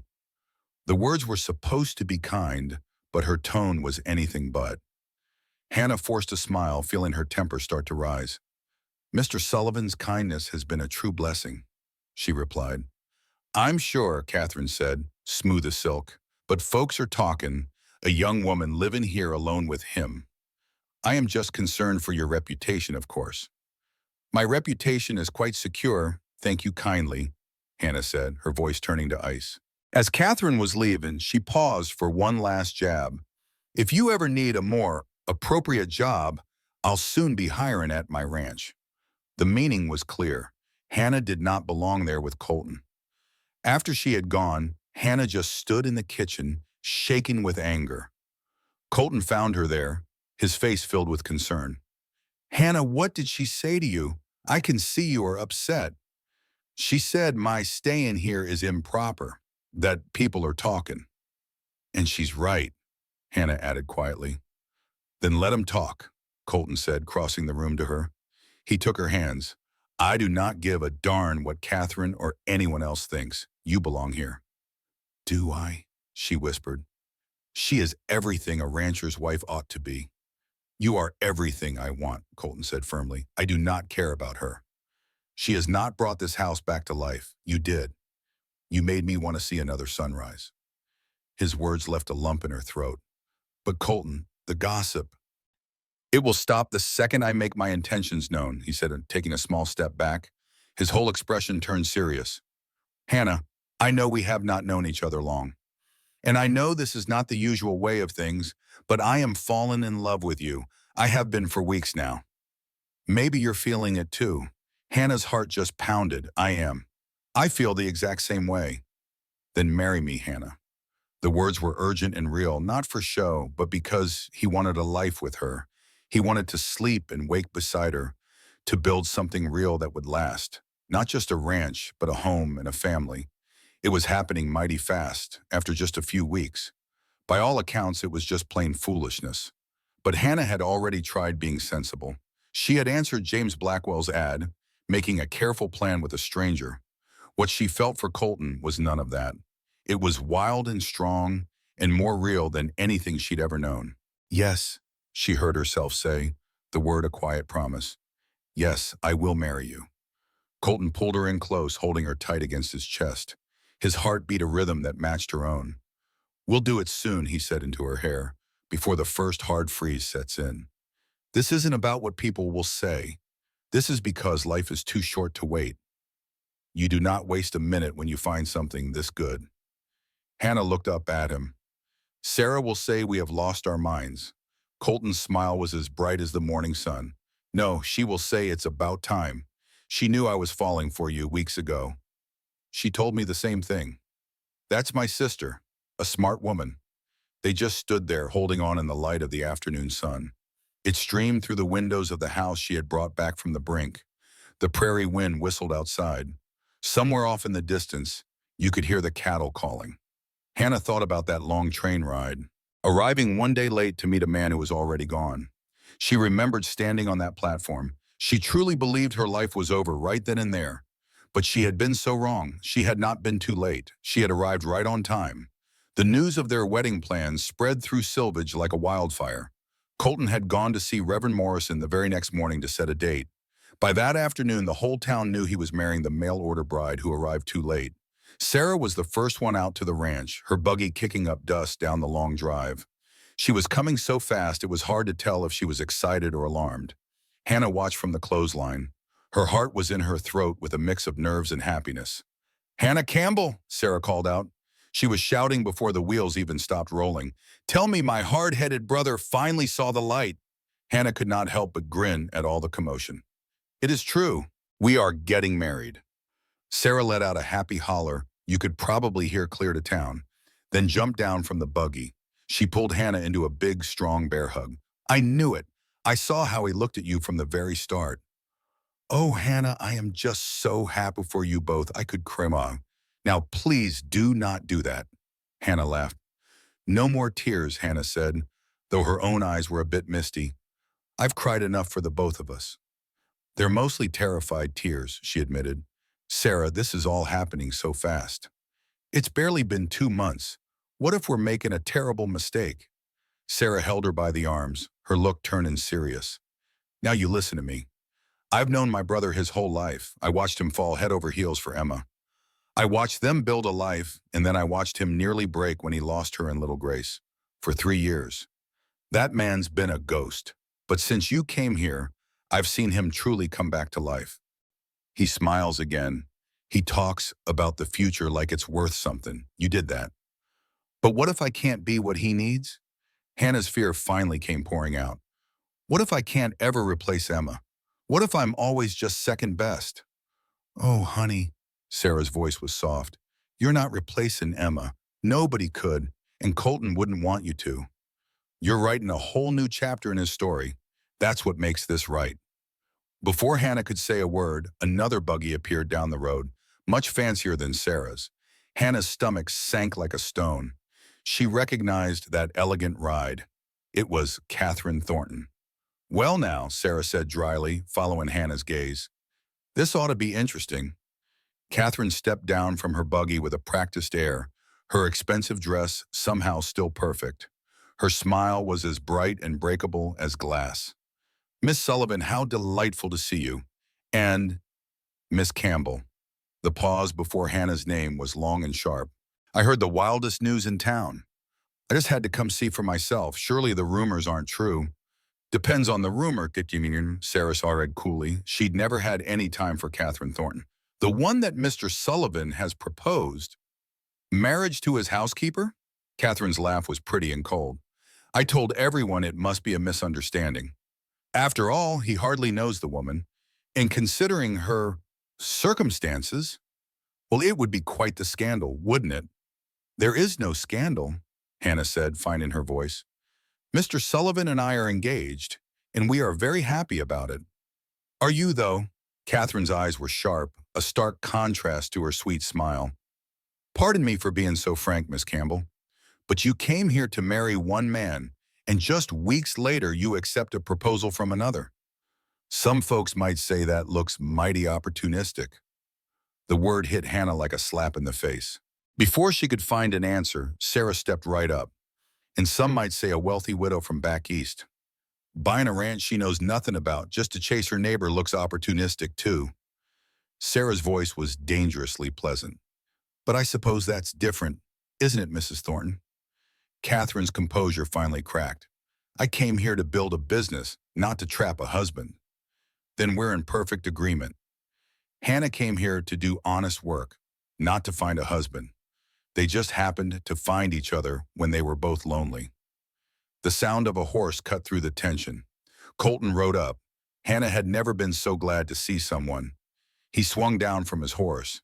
His concerned look warmed her against the cold wind. Mrs. Thornton, I did not expect you again so soon, he said.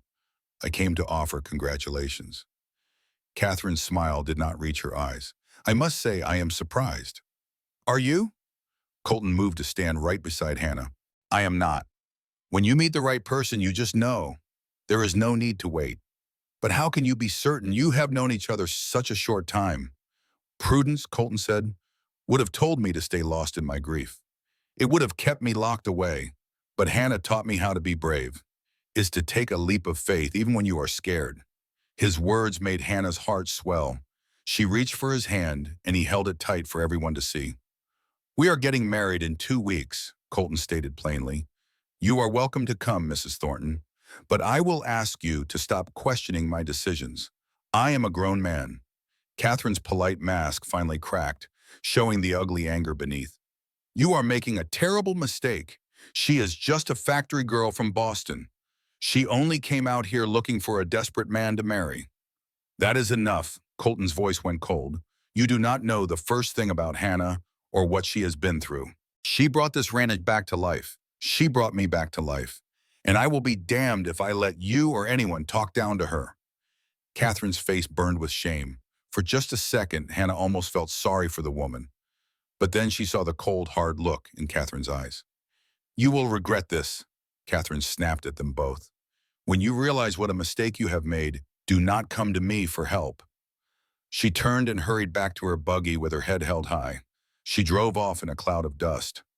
Sarah let out a low whistle. Well, you have made a powerful enemy there. I can live with that, Colton said, then turned to Hannah. Are you all right, darling? I'm fine now. Surprisingly, she meant it. Catherine's words had stung badly, but Colton's defense of her soothed the hurt completely. Thank you, she whispered. Always, Colton said simply. He then turned to Sarah, looking a little sheepish. Well, I suppose congratulations are in order. Sarah laughed and gave him a big hug. It's about time, brother. I was worried you'd stay a grieving widower forever. And I was too, Colton thought to himself. But then this stubborn woman came along and changed everything. The next 2 weeks were a flurry of wedding plans.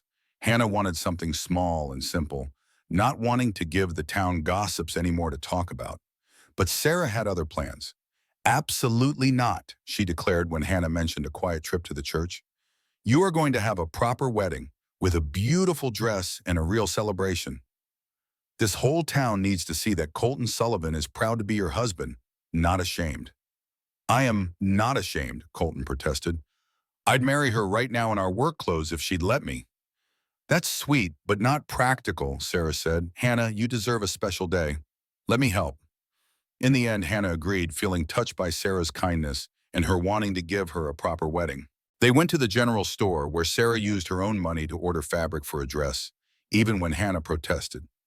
"Just think of it as a wedding gift," Sarah told her with a smile. "Besides, it'll be my pleasure to make you a dress that'll make every woman in Silas jealous." Sarah was a fine seamstress, and soon a lovely dress took shape. It was simple but elegant, a soft gray wool. Hannah had wanted something she could wear again, and Sarah made it just right. All the wedding planning meant more trips into town, and Hannah could feel the whispers and stares. Some folks were genuinely kind and wished them well, but others were disapproving, their tight smiles not hiding what they really thought about the quick marriage. Mrs. Agnes Thornton, Catherine's mother-in-law, was the coldest of them all. Hannah ran into her outside the store, and the older woman looked her up and down with pure disdain. "Well, I suppose you think you've done quite well for yourself," Mrs. Thornton said sharply. "Coming out here for one man and getting another in just a few weeks. Some might call that a plan." "Some might," Hannah agreed calmly, "but folks who know me would call it a blessing." "Love?" the woman scoffed. "How convenient that this love came with a big ranch and a good name." Hannah felt a flash of anger, but she held her tongue. Arguing with this bitter woman would do no good. "I'm sorry that's how you see it," she said quietly, "but I won't waste our time trying to change your mind." "Good day, Mrs. Thornton." Hannah walked away with her head held high. She refused to let that woman's poison spoil her day. But later, telling Colton, the hurt was in her voice. "She made it sound like I planned all this, as if that I planned James's passing just to marry you." Colton simply held her tighter and more firmly. "Don't you mind her. Folks like Agnes need to look down on others to feel tall. We know the truth, and that is all that matters. But what if she is right?" Hannah voiced her deepest, quietest fear. "What if I am just being practical without even knowing it? I needed a safe harbor, and I found it. I found it right here with you. How can I be sure my heart is true and not just my head? When I hold you, does that feel practical?" Colton asked, his eyes locked on hers. "No," she whispered. "When we sit and talk about our hopes, does that feel like some kind of plan?" "No, when I kiss you," and he did, soft and slow, "does that feel like some kind of business deal?" Her heart hammered in her chest. "Not at all." "Then stop letting bitter people get inside your head. Stop letting them make you doubt what we have." He rested his forehead on hers. "I love you, Hannah Campbell. It is not for your housekeeping or how you keep the books. I love you for your grit, your backbone. I love that you refuse to be beat down by hard times. I love your laugh and how you hum to yourself. You make me a better man." Tears welled in her eyes. "I love you too, so much it scares me." "Good. Being scared just means it is real. It means it is worth fighting for." As the wedding day got closer, Hannah was a bundle of nerves. The ranch house was shined up and ready. Her dress was all finished, just waiting for her. Sarah was planning a small get-together after the ceremony. It would be at her boarding house, with just their closest friends and family. The night before, Sarah insisted. Hannah had to stay in town with her. She said it was tradition that the groom should not see the bride. "Besides," Sarah said with a grin, "you need one last proper night as a single woman. We will eat my cinnamon rolls, and we will not talk about wedding jitters." Of course, they did just that. Sitting in Sarah's warm kitchen, with the town quiet outside, Hannah finally confessed her worries. "What if I am not enough for him? What if he is always comparing me to Emma in his mind? And I just do not measure up?" "Emma was his first love," Sarah said gently. "She will always be special to him. But Hannah, you are his second chance at happiness. That does not make it any less important. If anything, it makes it more precious. He knows how rare true love is and how easily it can be lost." "So what was she like, Emma?" Sarah thought for a second. She was quiet and gentle, and so very kind. She loved this hard country, which surprised everyone. A woman from a big city like Denver, you'd think. She would hate being so far from everything. But she bloomed here. She made that house a home. Hannah's heart just sank. I could never be. Stop it, Sarah cut in. You are doing it again. You are comparing yourself to a memory. Emma was a wonderful woman, yes, but so are you, just in your own way. You're strong and she was quiet. You're a doer and she made things pretty. You brought this ranch back to life with pure grit. Different is not a bad thing. But what about Grace? Hannah asked softly. How can I fill a hole left by a child? Sarah's eyes softened. You can't. And Colton would never ask you to. He'll miss his little girl forever. But that doesn't mean his heart can't grow. A heart can always make more room for love, Hannah. It just gets bigger. Those simple words were a balm to Hannah's soul. She squeezed Sarah's hand. Thank you for taking me in and for being my friend. You deserve every bit of this happiness, Sarah told her, her voice firm. And tomorrow, I'm going to watch my brother marry the right woman for him. And you better believe I'll be crying happy tears the whole time. The wedding day dawned sharp and cold. A silver frost covered everything, and you could see your breath in the air.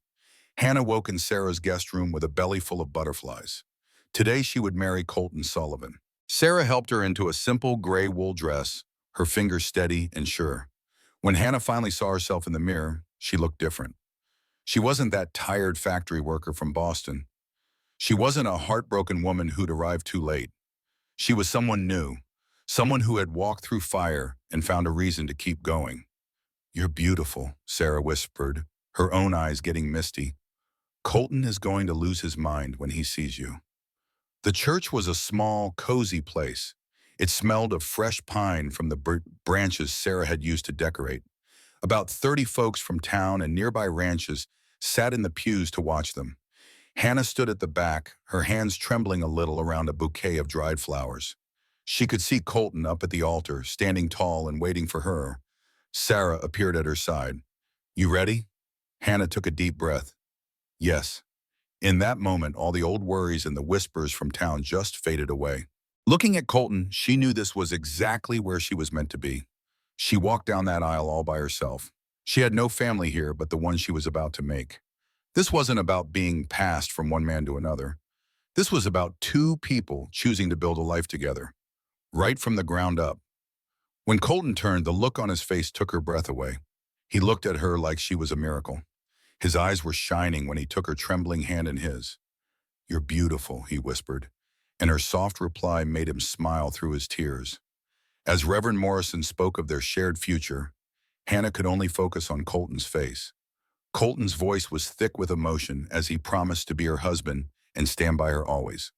He vowed to remind her every single day that she was exactly where she belonged.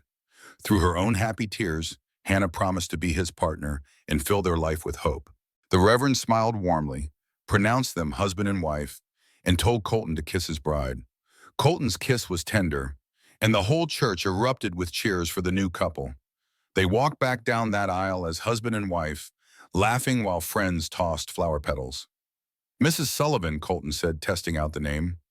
It sounds like home, Hannah replied softly. The party at Sarah's boarding house was simple but joyful, with fiddle music and a potluck from the neighbors. Most folks were genuinely happy for them, though a few were still a mite skeptical about the quick wedding. Catherine Thornton thankfully stayed away, but her mother Agnes made a brief, cold appearance. I give it 6 months, Hannah overheard her mutter to another woman, her words sharp as a thorn. Colton heard it too, pulling Hannah closer with a look of pity for the bitter old woman. Don't let her poison touch you, he whispered. We have too much to be happy about. The reception at Sarah's boarding house was simple but full of joy. A fiddle was playing and the main room was cleared out for dancing. Everyone had brought a dish to share, making the whole place feel warm against the November chill. Hannah accepted well wishes from all their neighbors, most of whom were just so happy for Colton. A few were still a little reserved, but even they were polite to her. It was a relief that Catherine Thornton did not come to the wedding. However, her mother, Mrs. Agnes Thornton, did show up for a little while. She offered a stiff congratulations to Colton and hardly even looked at Hannah. I give it 6 months, Hannah overheard her say to someone else. You mark my words, that marriage will be over before spring. Colton must have heard her too because his arm tightened right around Hannah's waist. But when she looked at him, she didn't see anger, only pity. Some people just can't stand to see others happy, he murmured into her ear. It just reminds them of how bitter they are deep down inside. Don't you let her poison touch you. And Hannah leaned into his warmth, knowing she wouldn't. As the afternoon wore on, Hannah watched Colton with a tender heart. He was dancing with Sarah, and his laughter was a beautiful sound. The heavy sadness he once carried was finally gone. Sarah brought him back over to Hannah, smiling. I'm returning your husband. She teased, try not to look so smitten with him in public now. Too late for that, Colton said, pulling Hannah into his arms. Everyone knows I'm completely crazy about my wife. As evening came, they got ready to leave for the ranch. It was their home now, where they would start their life together. Sarah hugged them both fiercely at the door. "Ye all be happy," she whispered to Hannah. "You both deserve it so much." The ride home was quiet as the sun set in a blaze of crimson and gold. Colton kept one arm around Hannah as he drove the wagon. Exhausted, Hannah admitted, but in the best possible way. When they got to the ranch, Colton turned to face her. "Before we go inside, there is something I want to say. I know this marriage happened awful fast, Hannah, but I need you to know I am in this with my whole heart. You are not a replacement. You're the start of something brand new." "I know," she said softly. "I feel the exact same way. I'm going to spend my life making sure you never regret this," she promised, and that hope is always worth having. He kissed her then, a deep and tender kiss full of promise. When they pulled apart, he smiled. "Welcome home, Mrs. Sullivan." Then in a surprising move, he swept her right up into his arms. "Colton, what are you doing?" she laughed. "Carrying my bride over the threshold," he grinned. "It is tradition." He carried her into the house she had brought back to life. Oira must have lit the lamps, casting a warm golden light inside. He set her on gently, and their quiet home was waiting, full of possibilities. "I love you," Hannah whispered. "I love you too," Colton said. "Come on to bed. Our future starts tomorrow." He led her upstairs to his room, which would now be theirs. Sarah must have made the bed with fresh sheets, leaving a lamp burning low. The room felt warm and inviting, a place ready for new memories to be made. When Colton closed the door, all her last doubts simply melted away. She thought she had come to Colorado a day late, her future already lost for good. But she was not too late. She was right on time and right where she belonged, and with the right man. This was only the beginning. The first snow fell in early December. Hannah woke to a quiet, white world with pretty frost patterns on the windows. Colton was already up, but his side of the bed was still plenty warm.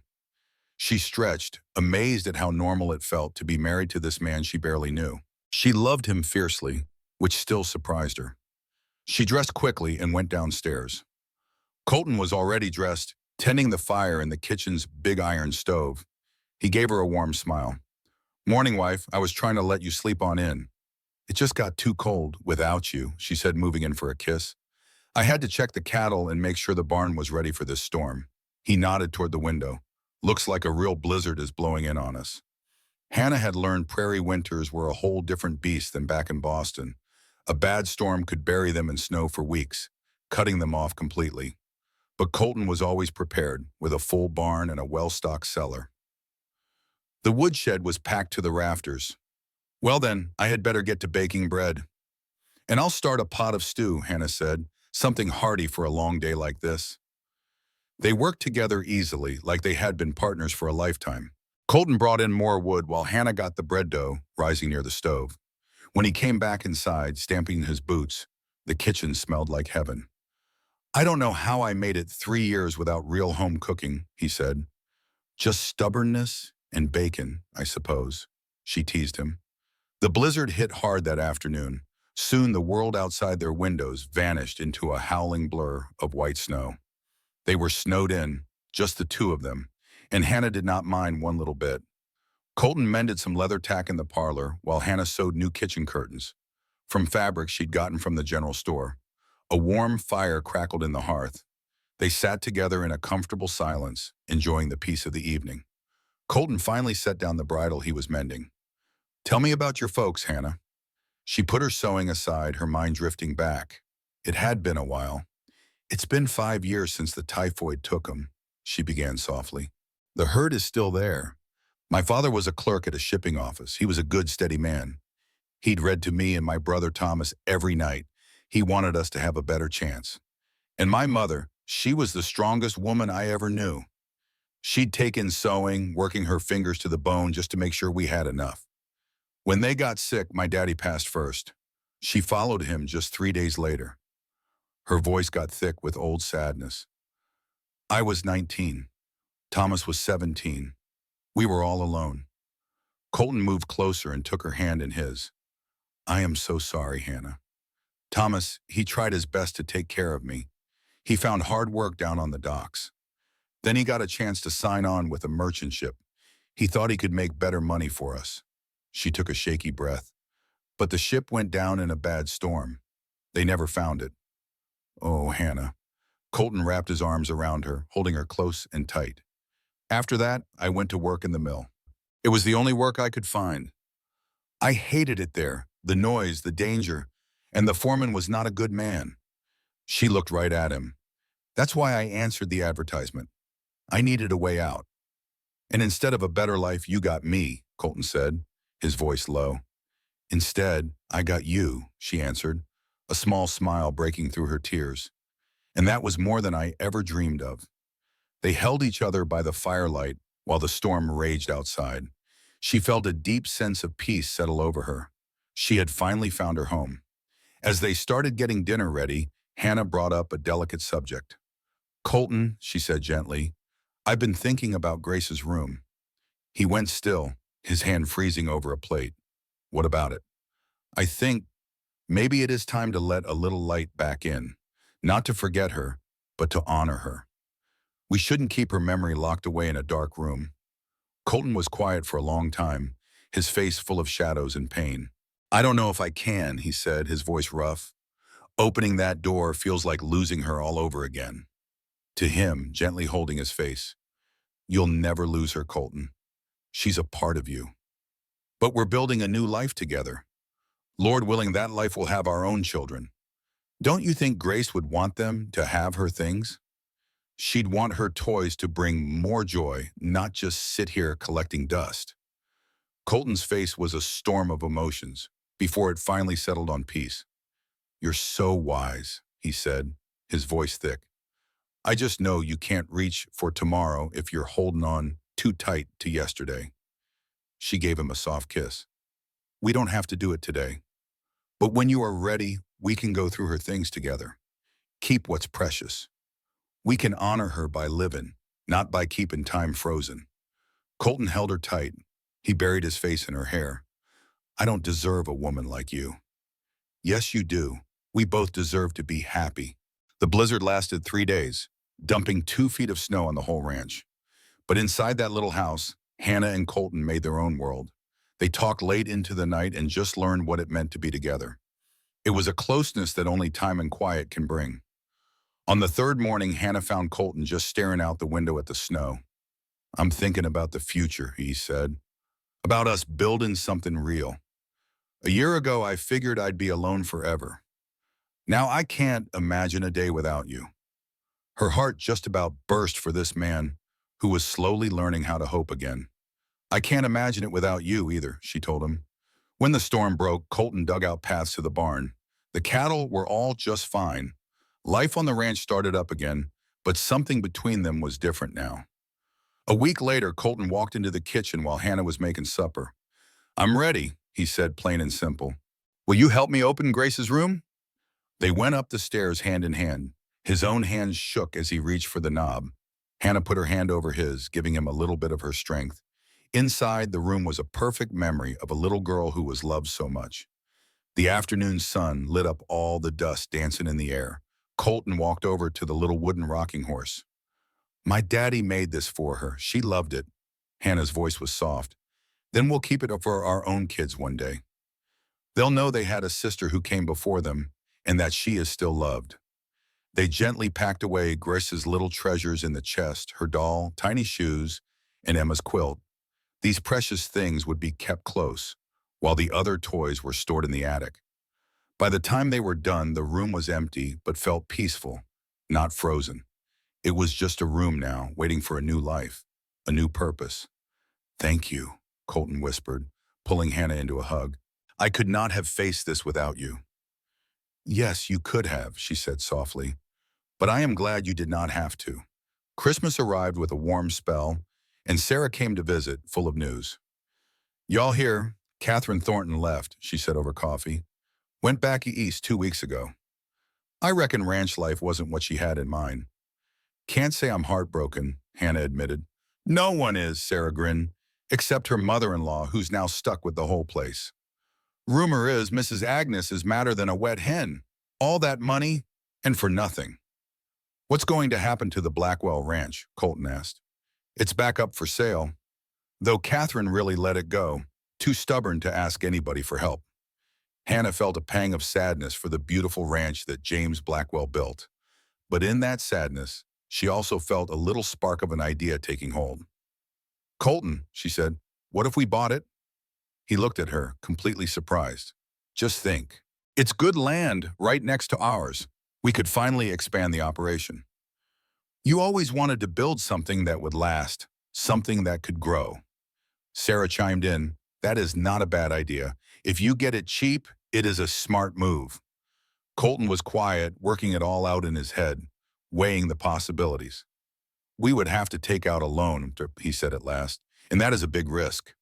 One bad year, and we could lose everything. Or, Hannah countered Bob, we could build something amazing. What better way to honor James's memory than to make sure his land thrives? The idea took root right there in the kitchen and started to grow strong. By early January, Colton had gone to the bank, and Mr. Peterson approved their loan. Before the month was over, they had purchased the entire Blackwell Ranch. Well, we are ranchers now, Colton said, his voice full of pride and worry. Real ranchers, with enough land to build something that will truly last. We were always going to build something significant, Hannah replied with a smile. As spring bloomed across the prairie, Hannah and Colton worked harder than ever. Property, fixing things up for their future. They even hired on 2 ranch hands to help. Slowly but surely, the old Blackwell Ranch was coming back to life under their care.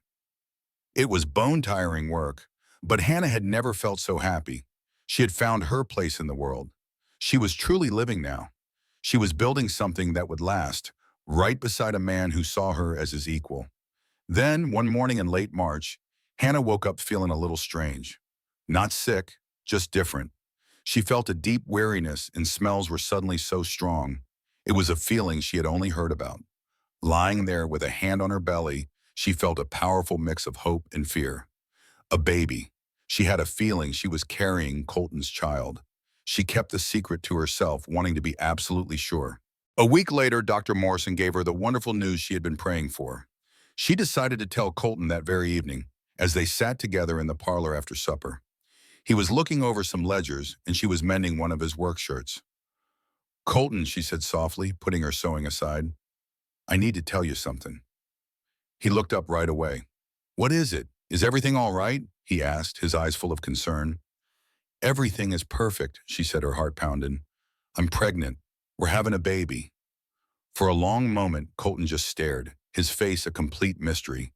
Then his whole expression changed to one of pure wonder and a joy so deep it brought tears to her eyes. A baby, he whispered, his voice catching. We're really having a baby. He crossed the room in a heartbeat. He pulled her into his arms and held her so gently, like she was the most precious thing in the world. Are you sure? Is the doctor certain? He asked, his voice thick with emotion. Yes, I am sure. She looked up at him, suddenly a little worried-eyed. Are you happy about this? Happy? Colton held her face in his hands. Hannah, I am scared to death and thrilled all at once. This child will never replace Grace. Nothing could. But this is proof, he said. Proof that life goes on and that we have a real future together. He kissed her deeply then. In that moment, all of Hannah's worries just melted away. They would face this new chapter as one. The months that followed were filled with excitement and getting ready for the new arrival. Sarah was beside herself with joy and started knitting tiny clothes right away. Even the skeptical folks in town seemed to warm up to them, their doubts finally easing. As spring turned into a hot Texas summer, Hannah's belly began to grow. Then one day she felt the baby move for the very first time, a flutter that made her laugh with pure wonder. "Colton to come feel." "There," she said, placing his hand on her stomach. "Did you feel that?" His expression was one of pure awe. "That's our child, our baby." His voice broke. "I can't believe I get to have this again, this gift." As summer wore on and Hannah grew larger and more uncomfortable in the heat, Colton became increasingly protective. He tried to take over all her tasks, worried about her exerting herself. "I'm pregnant, not made of porcelain," Hannah protested when he insisted she stop hanging laundry. "Women have been having babies while doing far more strenuous work than this since the beginning of time." "Not my wife," Colton said stubbornly. "Not if I can help it." It was endearing and exasperating in equal measure, but Hannah couldn't help but love him for it. In August, they received unexpected news. A family from Kansas was interested in buying the old Blackwell house and a portion of the land. They'd heard about the property being available and wanted to establish a small ranch of their own. "We could sell them the house and 50 acres, Colton said thoughtfully. "Keep the rest of the land for grazing. That would give us some capital to invest in improvements and help pay down the loan faster." It was a good business decision, and Hannah agreed.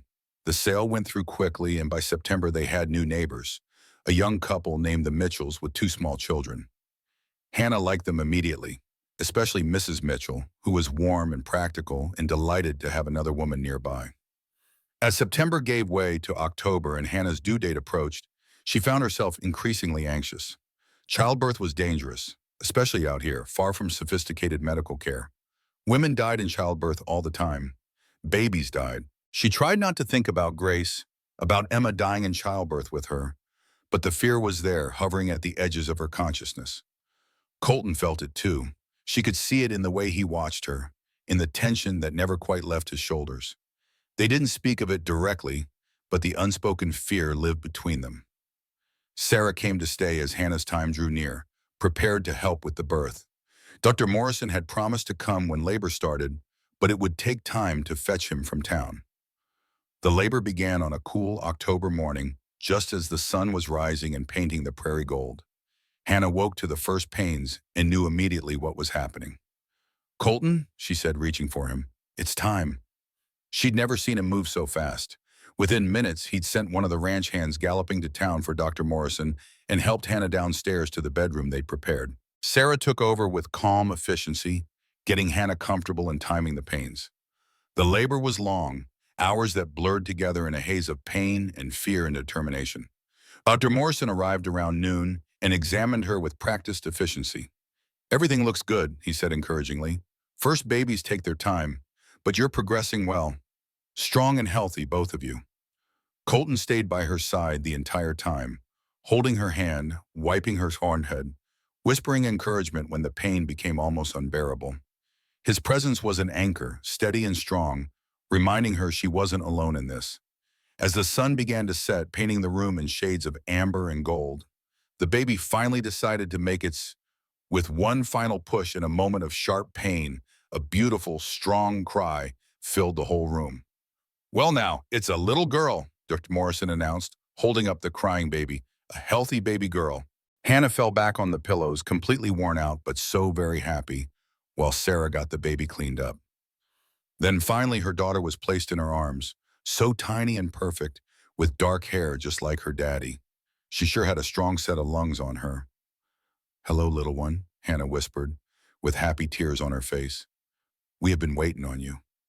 Colton was crying too, and not even trying to hide it, just staring at his daughter. His face showed so much love, it made Hannah's heart feel full. "She's perfect," he managed to say. "Hannah, she is just absolutely perfect." Sarah asked, her own eyes a little misty, "What will y'all name her?" She watched her brother hold his new baby girl for the very first time. Hannah and Colton just looked at each other. They didn't need words to know what the other was thinking. "Clara," Hannah said softly. "Clara Grace Sullivan." Colton's face just crumpled with emotion at her name. It honored the daughter he'd lost and celebrated the daughter he'd just gained. "Clara Grace," he repeated. He gave his daughter's head a little kiss. "Welcome home, little one." The next few weeks were wonderful. They were exhausting and perfect all at once. Clara was a healthy, hungry baby who kept them on their toes, but her smiles and sweet noises made every single sleepless night worth it. Hannah recovered just fine. Slowly, they settled into being a family of three. Colton was a truly devoted father. He would take Clara on his morning rounds when the weather was good, talking to her the whole time. "I want her to know my voice," he told Hannah. "I want her to grow up feeling safe and loved." As winter started to come around again, Hannah found herself thinking about all that had changed. In just over a year, so much had happened. She came to Colorado a day late, thinking her life was over. She stood on that train platform with just a small bag and a broken heart, with no idea where to go. But she had been so wrong. That one-day delay, which felt like the worst thing in the world, turned out to be exactly right. If she had been on time, she would have married James Blackwell. By all accounts, he was a good man, but a stranger.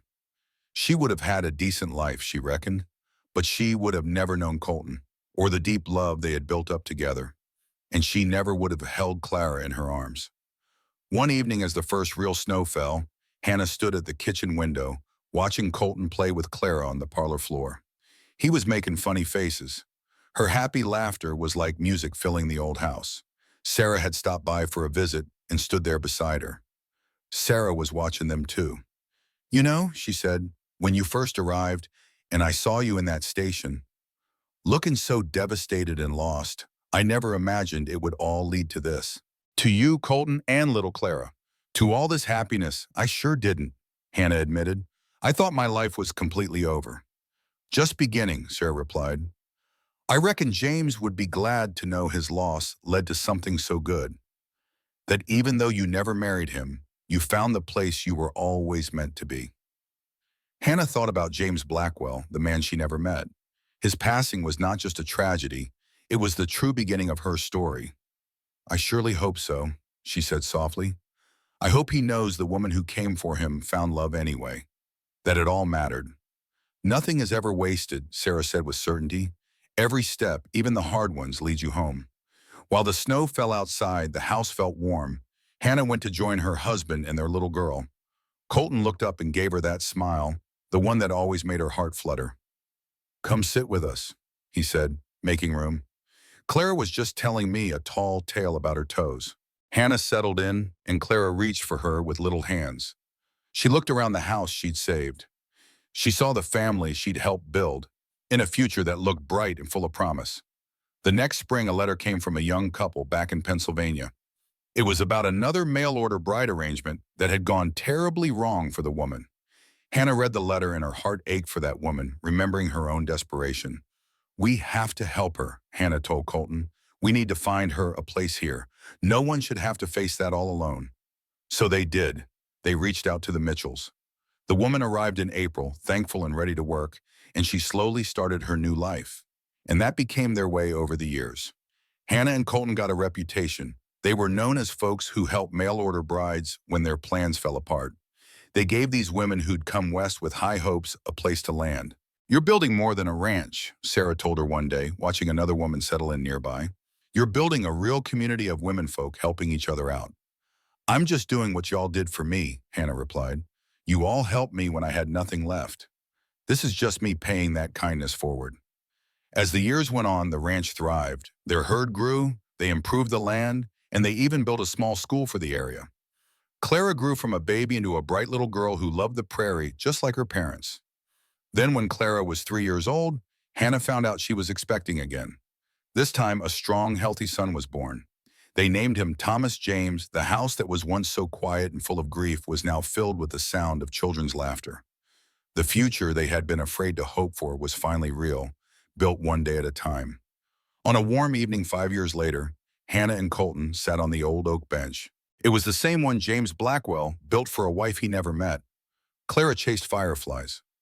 Little Thomas toddled right behind her, and Sarah's laughter drifted from the house. Hannah leaned on Colton's shoulder and asked, "Do you ever think about it? How different everything would be if I had arrived on time?" "Sometimes," he admitted. "But you said you arrived exactly when you were meant to, and you were right." Hannah watched their children play as the sun set on the land they had built together. A deep peace filled her heart. She came here looking for a safe place to land. But what she found was so much more. A day late for one man, but right on time for another.